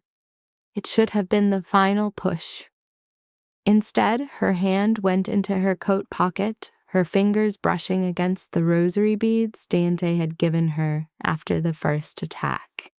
The warmth was gone now, a phantom sensation she could only remember, but her fingers still held the memory of each bead's shape, a ghost of a touch, not a real one. It was enough. She turned her back on the train. Matteo let out a sharp breath through his nose. You're sure about this? No.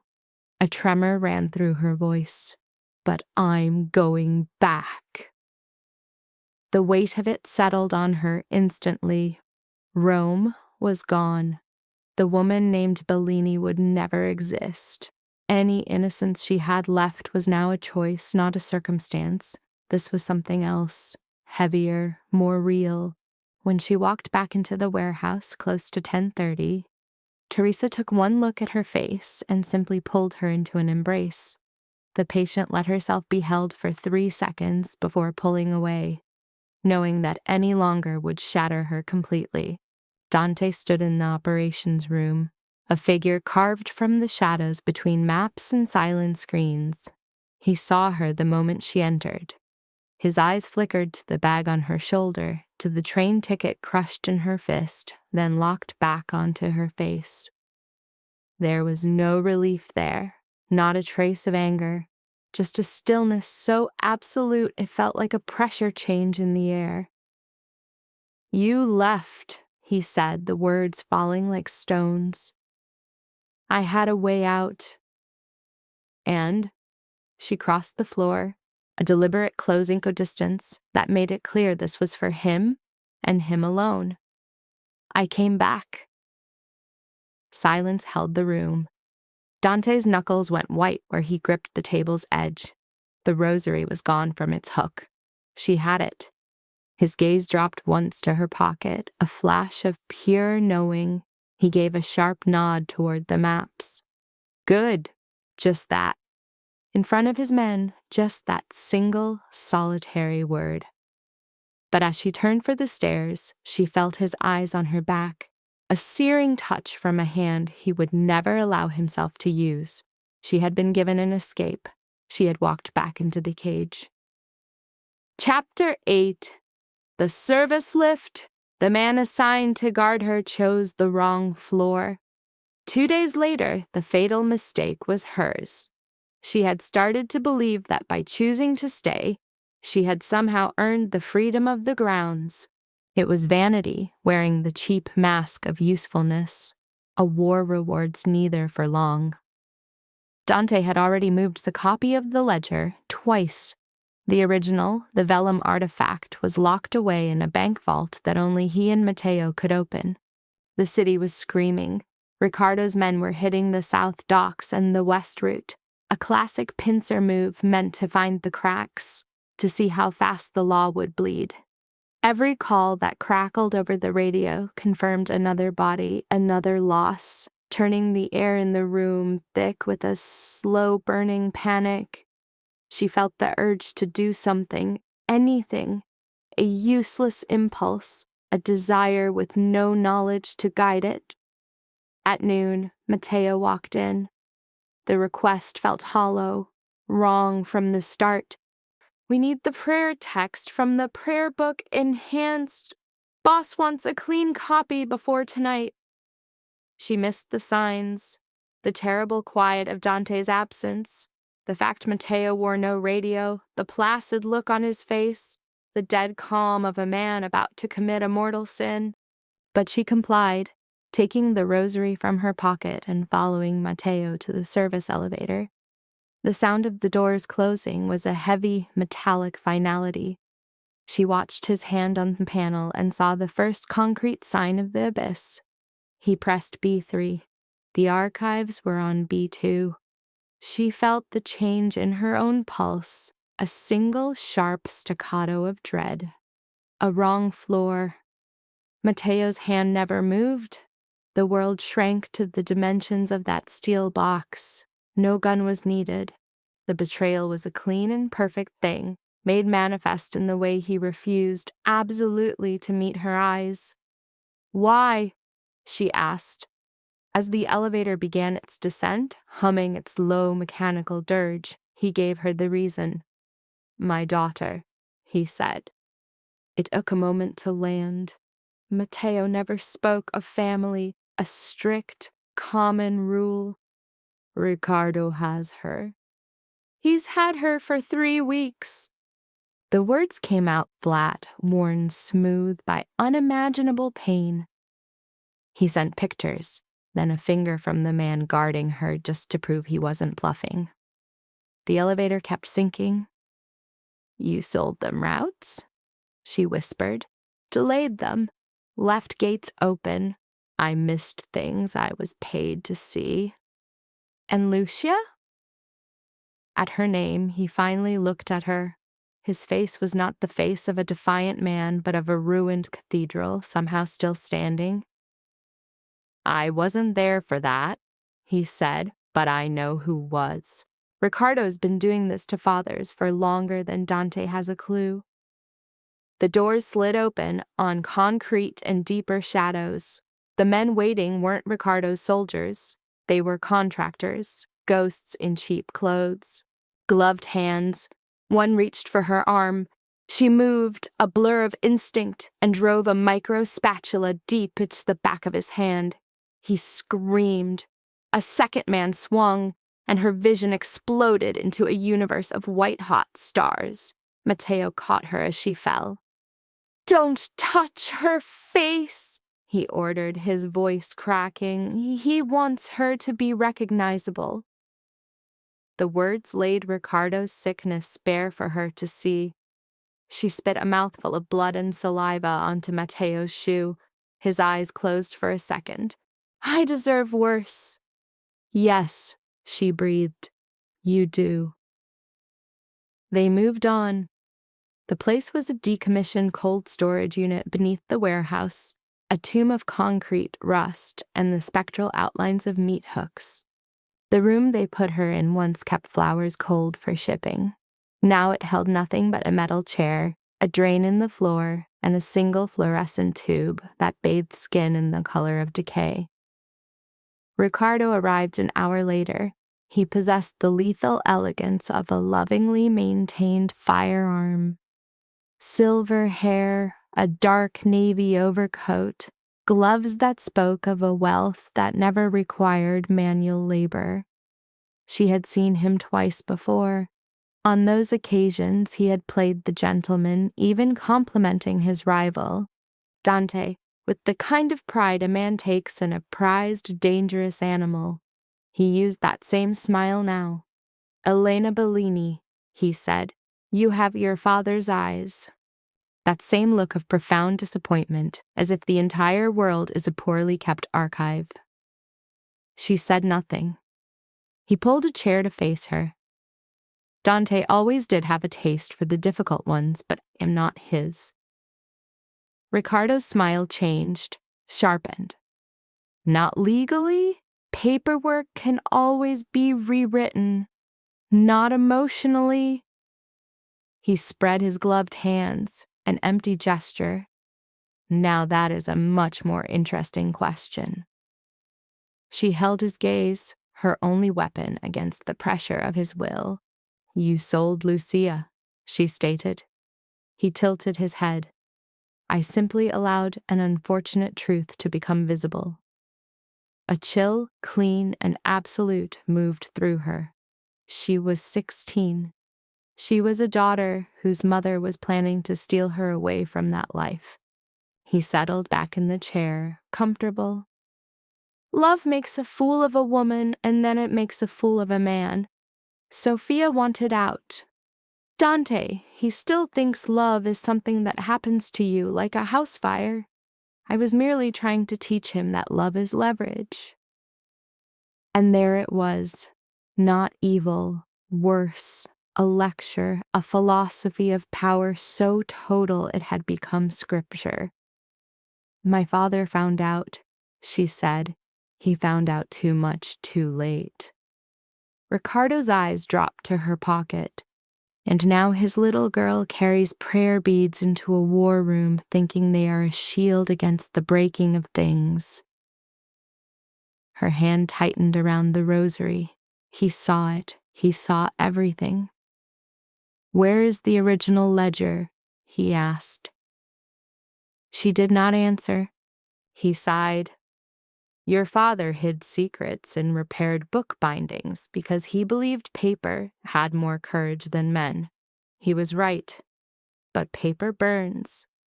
He rose to leave, and in that instant, Matteo was in the doorway. Their eyes met. In his, she saw it. Not a plea for forgiveness, but the raw, open wound of grief. "Don't let him hurt Teresa," she said. The name was a blade, and it hit its mark. She saw him flinch. After Ricardo was gone, she started the breathing exercises, and she took inventory of her world. One metal chair, a floor drain, one light, a sweating, rusted radiator pipe, and near the floor a faint residue of paper mulch, a sign, a link back to her own skin. Paper. A smile ghosted across her split lip. Her life's work had given her 3 useful facts. Heat destroys old glue, humidity weakens cardboard, and powerful men always, always underestimate a woman they see as delicate. She tore a strip from her slip, soaked it with the condensation from the pipe, and started to work on an old electrical box with a hairpin and the hidden spatula. If Dante was coming, she needed to buy him time. If he wasn't, she needed a miracle. For Dante, Matteo's absence registered not as a thought, but as a physical shock. By the time the security feeds showed him Elena's empty room, he understood the shape of the betrayal, if not its heart. He found the crushed train ticket on the floor and broke his own hand against the wall. She had come back to him, and he had let the wolves in. But seeing the rosary gone from its hook plunged him into a state colder than any panic. She had taken it with her. It meant she was scared enough to need the one thing that felt like his touch, a desperate, damning symptom of a bond he had forged in trauma. Chapter 9. The cold room door. He had spoken her name, and it sounded like an injury. The fluorescent light buzzed. The pipe wept condensation. Time ceased to be a straight line. She worked, not like a scholar in a library, but like an animal clawing its way out of a trap, using the only tools she had ever known. She pried the plate free, worked the wet fabric into thin strips, and fed the dampness into the junction box until the circuit screamed. The first spark seared her knuckle. The second plunged the world into absolute sudden darkness. Voices erupted outside. The thud of boots. A curse. The handle was wrenched, found the door jammed by the chair she'd wedged beneath it, and then the wood began to splinter under a furious assault. She scrambled to the far wall, the rosary a knot in one fist, her father's spatula a blade in the other.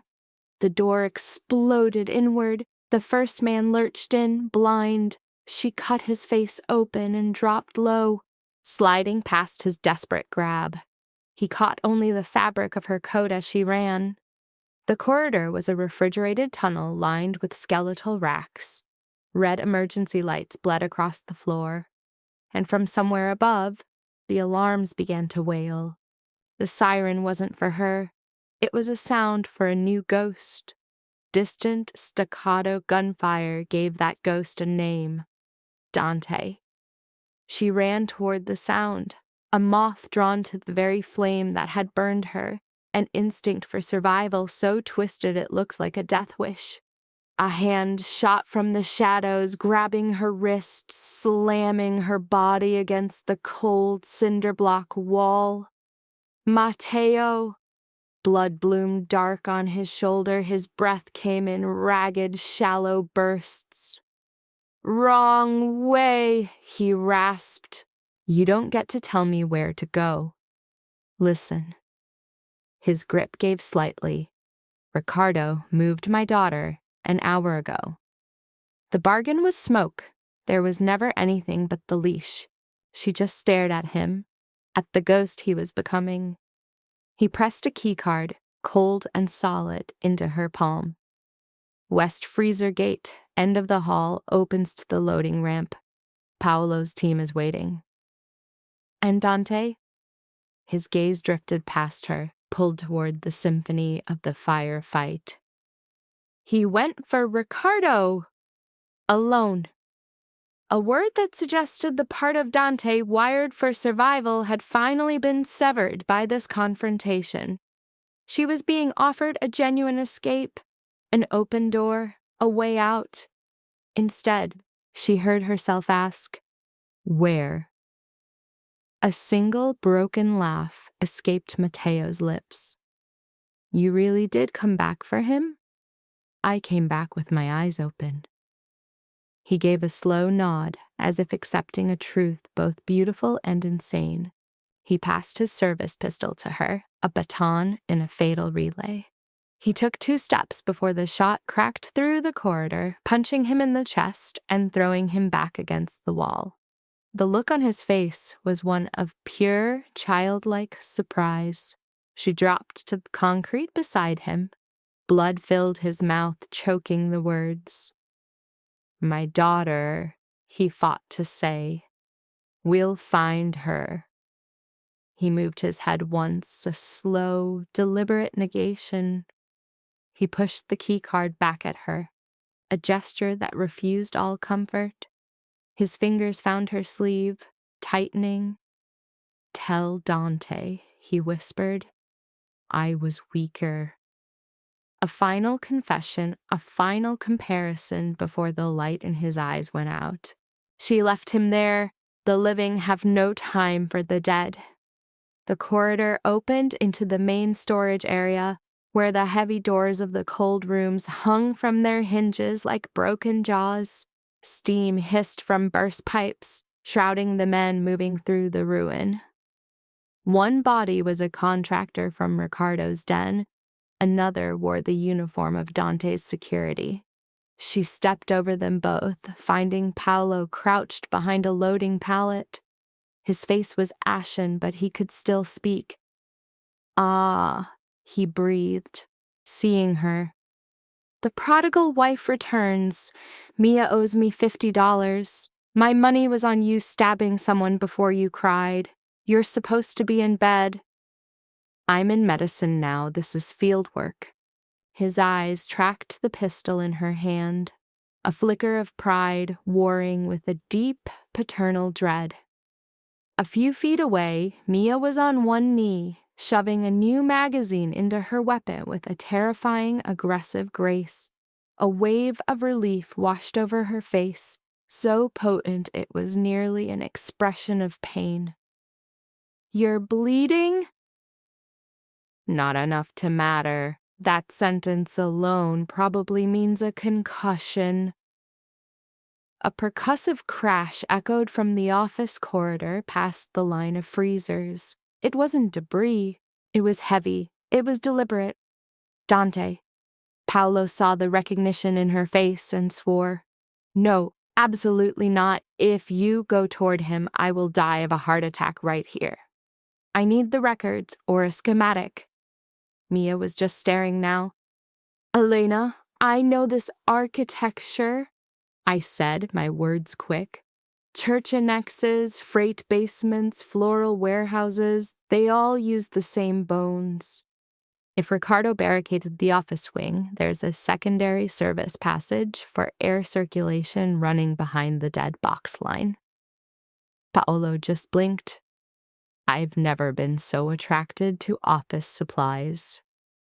I grabbed the chalk marker from the pallet and sketched the likely corridor onto the concrete floor.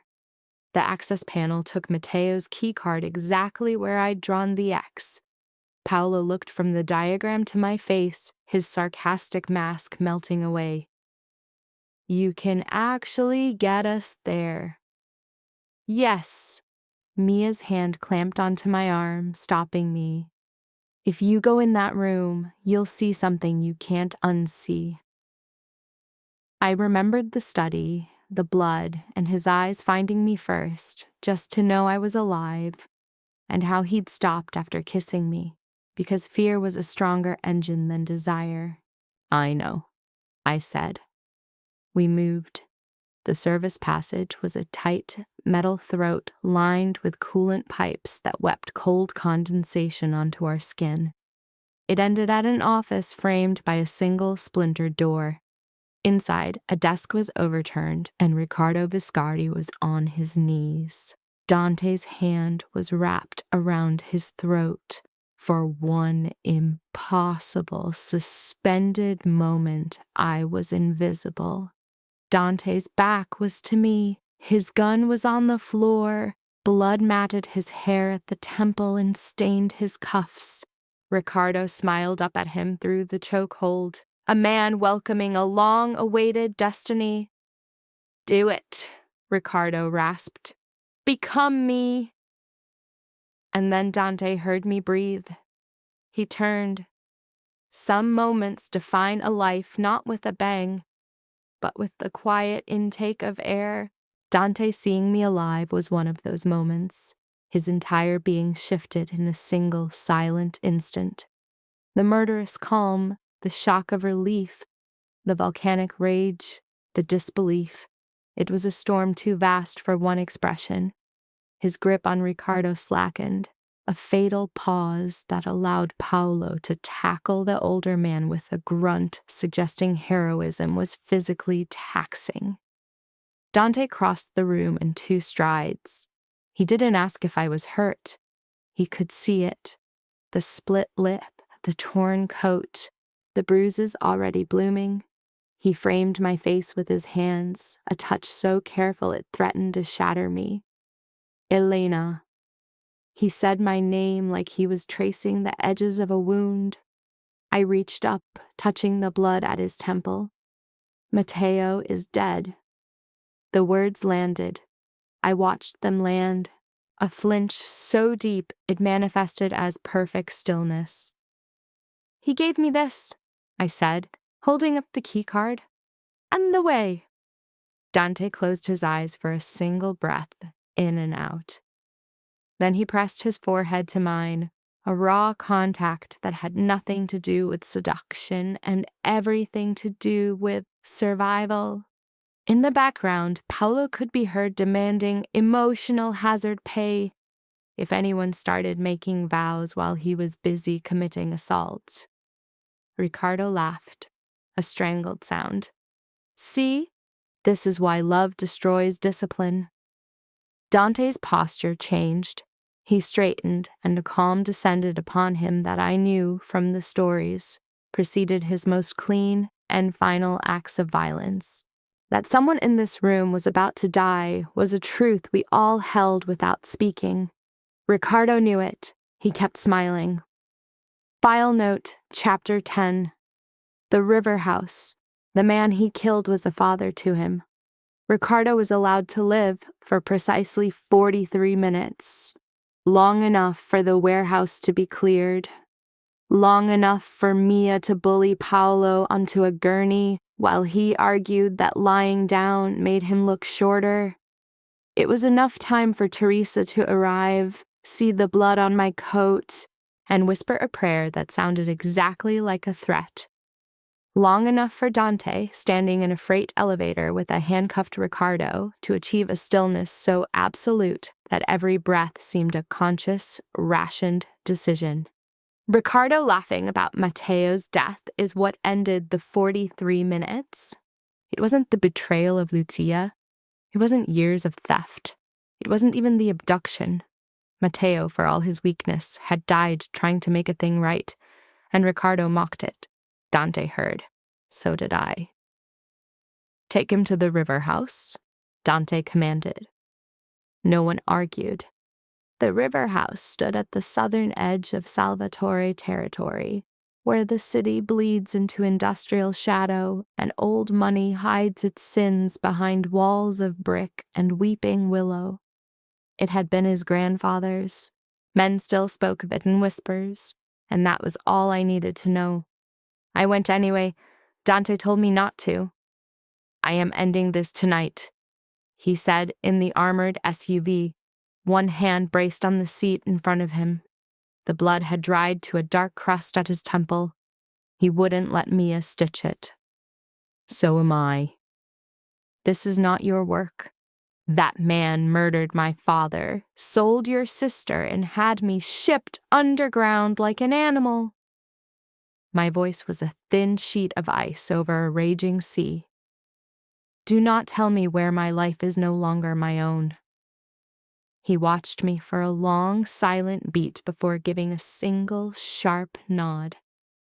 Permission, surrender, respect. With him, they are perhaps all the same thing. At the river house, the air tasted of lake mud, old lemon polish, and the phantom scent of old pain. The upstairs study had dead things on its paneled walls and a fireplace, laid but unlit. Ricardo was tied to a chair in the center of the rug, an honored guest who had stayed too long. Matteo's second file sat on the desk, next to Dante's pistol. And then I understood. This wasn't for torture. This was for accounting. He questioned Ricardo with the same brutal economy he used for violence. No wasted words. Dates, names, routes, accounts. Which cop was on the payroll? Which port authority clerk? Which cousin? Ricardo answered some because arrogance needs a stage. He lied about others because habit is a stronger master than survival.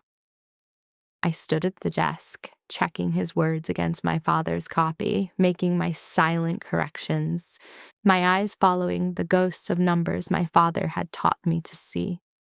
This was my place in the final act. Not as a trophy, not as a victim, as the verifier. When Ricardo denied the Vatican account, I laid the prayer book on the desk and opened it to the pages where the numbers were pressed into the paper like scars. "You pressed too hard right here," I told him. "My father knew something was wrong because you moved church restoration money to cover it. A real conservator would never have abbreviated the pigment orders like that." For the first time, Ricardo looked at me with something that felt like actual curiosity. "Carlo taught you well." He taught me enough. And Dante's eyes cut to me. Pride. It was a spark in the dark, so fast, so dangerous. Ricardo caught it, too. He wouldn't miss a thing like that. "That's your fatal flaw," he said to Dante, his voice a low whisper. "It isn't love. It's recognition. You need her to see the man, not just the gun. It makes you slow." "And you?" Dante shot back. "What made you?" Ricardo strained against the ropes, testing their give. "Precision." "No," Dante said flatly. "It was cowardice, dressed up and taught manners." The silence that followed was heavy enough to suffocate. And then Ricardo did exactly what a psychopath does when they know they're right. He made it personal, because the theory wasn't enough of a thrill anymore. "Your mother begged," he said. "It wasn't pretty. But Lucia, she just watched me, like I'd let her down. Sss, the way your wife watches you now." Dante moved. It was so fast the chair was already toppling over before my brain caught up with the fact he'd crossed the room. His hand was a vice on Ricardo's throat, yanking him half upright. The sound of the floorboards screaming under the chair's weight was obscene. For a single horrifying beat, I saw the future Ricardo had designed all along. Dante, boiled down to nothing but a weapon of pure, blind rage, with every last piece of his soul burned away. "Dante," I said. Just his name. It was all I had. He went rigid. Not because I had some magic power over him, but because somewhere inside that hurricane of fury, enough of the man was left to hear my voice. His grip loosened, just a hair. Ricardo smiled, blood blooming on his teeth. "There, that's it, that hesitation. Sophia would have hated what you've become, but this, she would hate this even more." Dante let him go. He stepped back toward the desk, picked up the duplicate ledger, and held it out to me. "Read the last line." I looked down. My father's handwriting, a perfect mirror image, a payment string, route authorization, one final note, a detail I'd missed in the panic of my first attempt to decipher it. "If this is found after I am gone, Sofia Salvatore was trying to get out with the proof. Biscardi set the fire. Don't let Dante become the evidence of him." A knot of ice formed in my chest. I lifted my head. Dante saw the truth shatter across my face before I could give it a voice. That was all it took. Something inside him shifted. Not softening, but snapping into a terrible final alignment. He looked at Ricardo as if he could finally see the true scale of the man's debt. He didn't use his hands for the killing. He used the penknife from my kit, my father's knife, bone handle, blade thin and sharp, made for lifting old leather and scraping glue. This wasn't a weapon of glory. It was a tool for a clean cut. Dante used it to slice through Ricardo's bonds. A single, startled laugh sputtered from Ricardo's lips. Dante placed the blade on the desk, pushed the evidence file toward him, and hit record on Matteo's recovered phone. "You're going to give me a signed confession," he said, his voice level, "naming every dirty official, every route you sold. A beat. Then you'll say it all again for the recording." Ricardo's face was a blank slate. "And if I say no?" "Then you get a bullet in the mouth, and I release the ledgers anyway." All the man's bravado just evaporated. The whole process took 11 minutes. He signed, working on the old criminal's hope that our kind of world would rather swallow a scandal than a truth. He talked because Dante listed one by one which offshore accounts were already gone and which of his mistresses were now on a federal watch list. A perfectly symmetrical threat, mirroring logic. When it was over, Dante fired a single clean shot into his heart. No last words, no drama, just a quiet efficiency that was more chilling than any scream of rage could ever be. Ricardo hit the floor and didn't move. I made myself watch. It was a conscious decision. Later, after the body was gone and the file copied and sent to 3 rival crews who'd make sure it got out, we were alone. Dawn was just beginning to crack the darkness outside the study windows. "He made you into something else," I said. Dante's eyes were fixed on the blood soaking into the rug. "He did. And now?" His gaze lifted to me, then drifted to the prayer book still open on the desk, and to my father's knife lying next to it. I was facing a choice about my own sanity. The price of that choice was written all around us. Matteo dead, Paolo wounded, Lucia still missing. The very idea of innocence, his or mine, wasn't even a ghost anymore. But something had ended. Teresa called just after the sun came up. Paolo was awake and demanding food and compliments. Mia had broken down, but only when she was alone with Teresa. The bond officials were already turning on each other, a predictable scramble for survival. Dante took the call, listened, then let out a long, slow breath, the sound of a man letting go of a weapon he'd been holding for too long.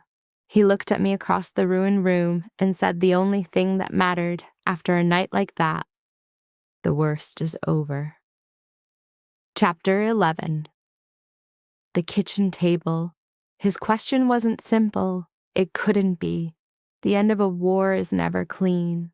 There are bodies to bury, accounts to settle. 2 police captains resigned for health reasons.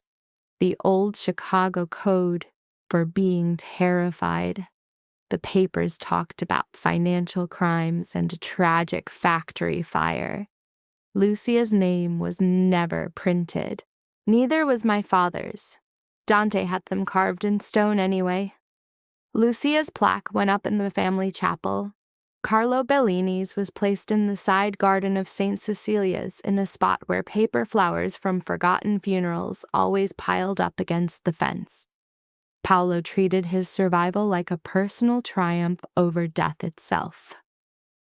"I had a near-death experience," he told me 3 weeks later, sitting in the newly repaired kitchen of Salvatore House. "If Mia keeps turning me down, I might have to develop a personality." Mia snorted from the stove. "Start with your antibiotics."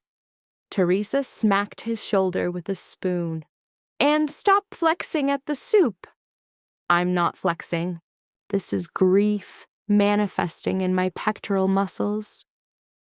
I laughed so hard I had to bend over the table. That, I think, is how healing starts. Not with quiet, but with absurdity creeping back into a place shattered by trauma. I hadn't moved back into Dante's bedroom. This seemed to shock everyone but Teresa, who was smart enough to pretend she didn't notice. We lived in the same house, a quiet, deliberate truce, but I kept my own rooms in the east wing with a separate workshop by the library. In that room, the morning sun fell in clean lines across the conservation table Dante had built for me out of reclaimed walnut and steel. He'd done it without asking. I called it an act of tyranny. He pointed out the drawers were lined with suede to soften my beautiful suffering. We were learning to read each other in the small things now. The way he only drank coffee after the sun was up and only if I made it. The way I talked faster when I was afraid, and how I went completely silent when the damage was already done. The way his hand would sometimes ghost the air behind my back in a crowded room. A promise of closeness without the touch. The way certain noises could still shatter my sleep. And how he never pretended not to know on the nights I went to the chapel garden instead of my bed. The rosary had become a silent language between us, something that happened without discussion. Sometimes he'd be holding it in meetings, the beads making a soft clicking against his knuckles. The same sound I heard that first night outside his study, when all I had was a tray and a sliver of hope.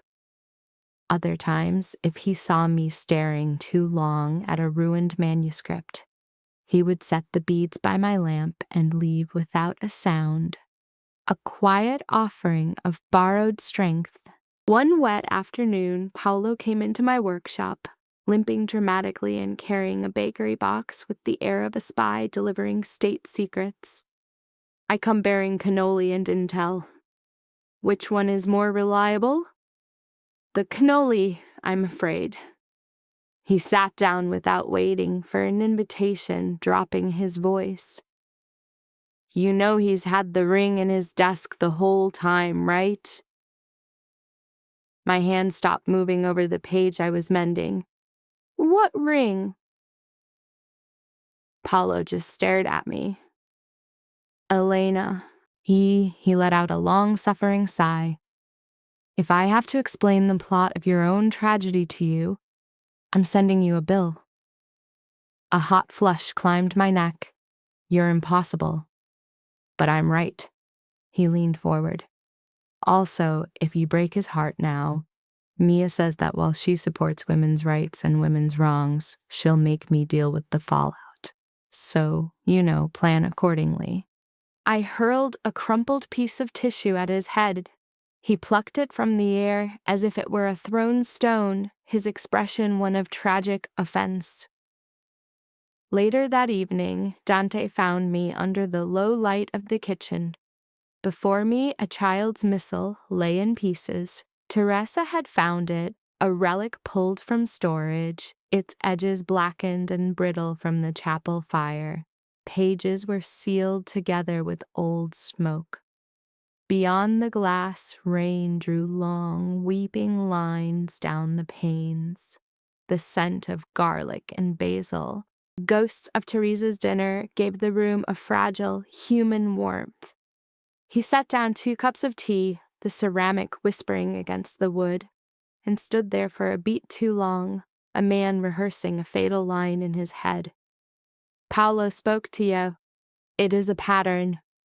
About the ring. I looked up from the scorched page. He didn't flinch from the subject. I had learned that in the aftermath, his honesty arrived faster now that cruelty was no longer the first weapon he reached for. Not with less pain. Just faster? Yes, was all I said. His hand went into his pocket and emerged, placing the ring on the table. It sat between us. My wedding band, a simple loop of gold. Its smallness was a mockery of the sheer scale of the ruin it had survived. I kept it, he said. I know. It should have been returned the moment you came back. A fair judgment. A single sharp nod. He accepted the verdict, then took the seat across from me.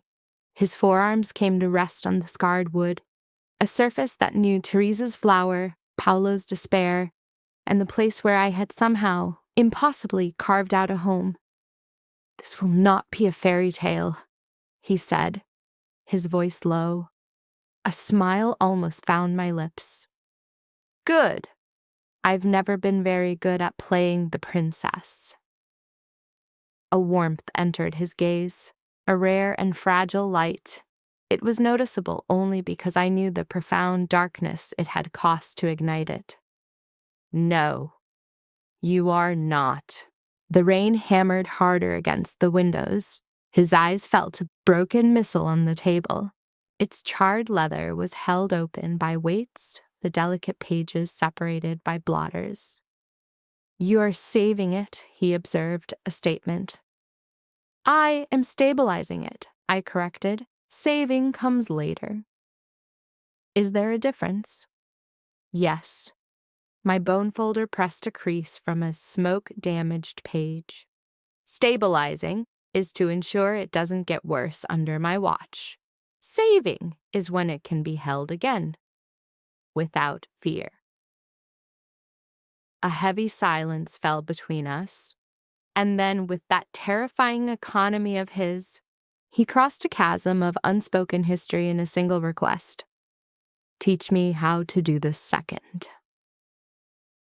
I watched him for a long, silent moment.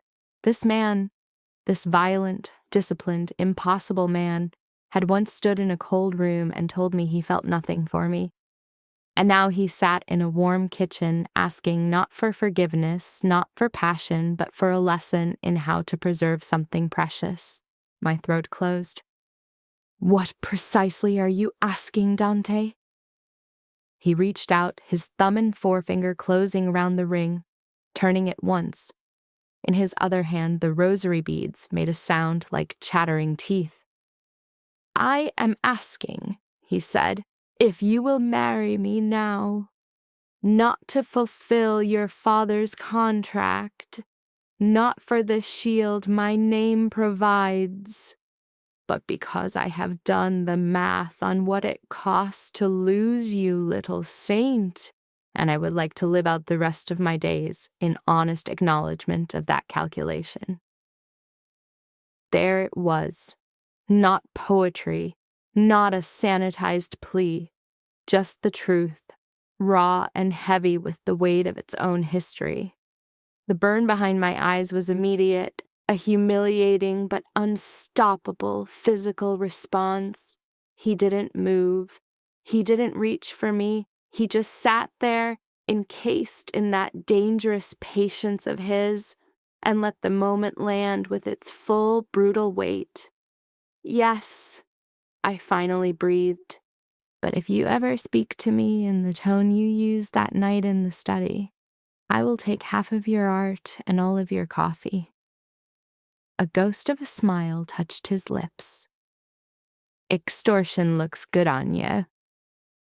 He moved then, coming around the table with a slowness that was a question, an offering of escape. I did not escape. He slid the ring onto my finger, his hands the very same that had dealt both death and protection. And when he kissed me, it was warm, and it was settled, and it was real. No hurried motion, no fear mistaken for passion. From the doorway, a whisper from Paolo.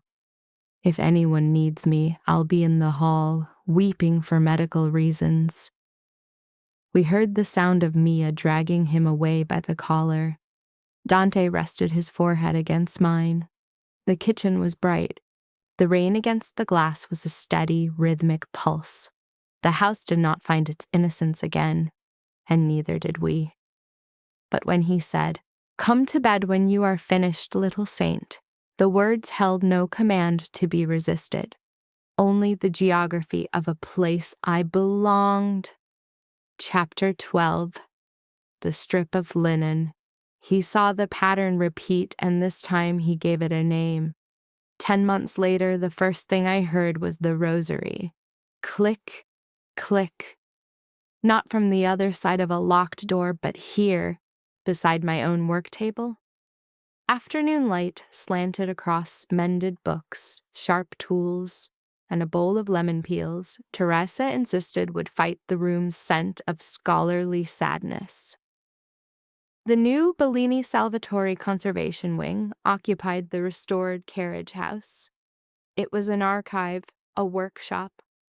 Financed by capital Dante had once set aside for far less holy pursuits, now rerouted to his unending irritation, into saving the tattered histories of the church and its people.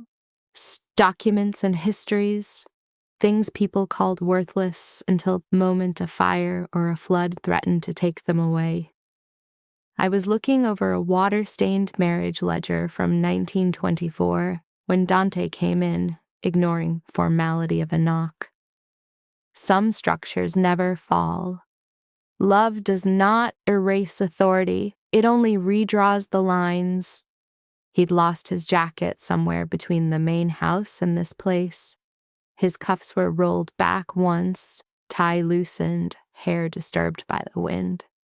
A thin, clean line of red cut across one knuckle, an injury likely earned from a crate latch he'd insisted on moving himself because the act of delegation seems to be a violation of his very soul. The prayer beads made one sharp sound against his ring as he saw me notice. I set the ledger aside. What did you fight with? A box. Did the box win? His mouth almost formed a smile, a brief flicker of muscle and memory. The expression was still startling, not because it was so rare now, but because I remembered when it was entirely absent. I came around the table, taking his hand, pulling it into the light of the lamp. The wound was just as I'd thought, clean, shallow, a physiological footnote. I didn't ask permission. This has always been our way, from the first moment until now. I took a roll of linen from my apron and wrapped the cut, an act that tended to the injury itself, ignoring the man, the weapon that made him, and the brutal world he commanded, which once told him tenderness was a fatal flaw. His eyes were fixed on my face the entire time. Outside, a line of children from the parish school trailed through the chapel gardens. Their high voices drifted through the open window, a sound still pure, unacquainted with calculated fear. From somewhere in the house, Paolo's voice rose in complaint about fatherhood failing to improve his physique. Mia, now his wife, in a turn of events that defied all logic, told him to hold their baby, and that would be his workout. Teresa's laugh followed. The sound, even faint, changed the air in the room. As I tied the knot, Dante's fingers closed around my hand. "There," I said. "You'll live." I know. He didn't let go. His eyes went dark in that way I knew. Not with danger anymore, but with a terrible, consuming focus that made me feel both completely seen and utterly captured. I knew that look. It was still unsettling. Maybe it always would be. Maybe some loves need a sliver of darkness to feel real. "What?" I asked, my voice barely a whisper. He breathed out once, sharp through his nose. The beads clicked. "Do you have any idea," he started, "what you did to me that first time?" A small, breathless laugh escaped me. "Married you against your will?" His thumb moved, tracing a slow circle over the pulse in my wrist. "No." His voice dropped, became something else. "In the study," he said. "Blood on my hands, a man dying on my floor. You should have been afraid of me. You should have run, but you didn't. You reached for the wound." I could feel that night again, the acrid coffee, the smell of blood and cedar, the single sentence that broke me, and the heavy door I locked behind myself because to stay would have been to be erased. "You saw that before I did," I murmured. "I saw it before I knew the wound was fatal." A smile touched my lips, even and my throat tightened. "Fatal? Yes. His gaze held me, unwavering. You made me real in a room where for years I had only been a thing to be feared. Do you understand the price of that? I saw Lucia, Sophia, Ricardo, Matteo, the river, the station, the kitchen table. I saw all the versions of him, the man who stood on the knife's edge between a weapon and a human being, and who chose, again and again, to be both, refusing to let one destroy the other. It cost you the armor you used to pretend you needed no one, I said. A slow warmth spread across his face. Not shock, but the profound peace of being truly known. Yes, little saint. He said it one last time, the name soft now, holding all of our history. He raised my hand and pressed his lips to the fine linen dust on my knuckles. Then he pulled the rosary from his pocket and laid it on the table that stood between us. Black beads on pale wood,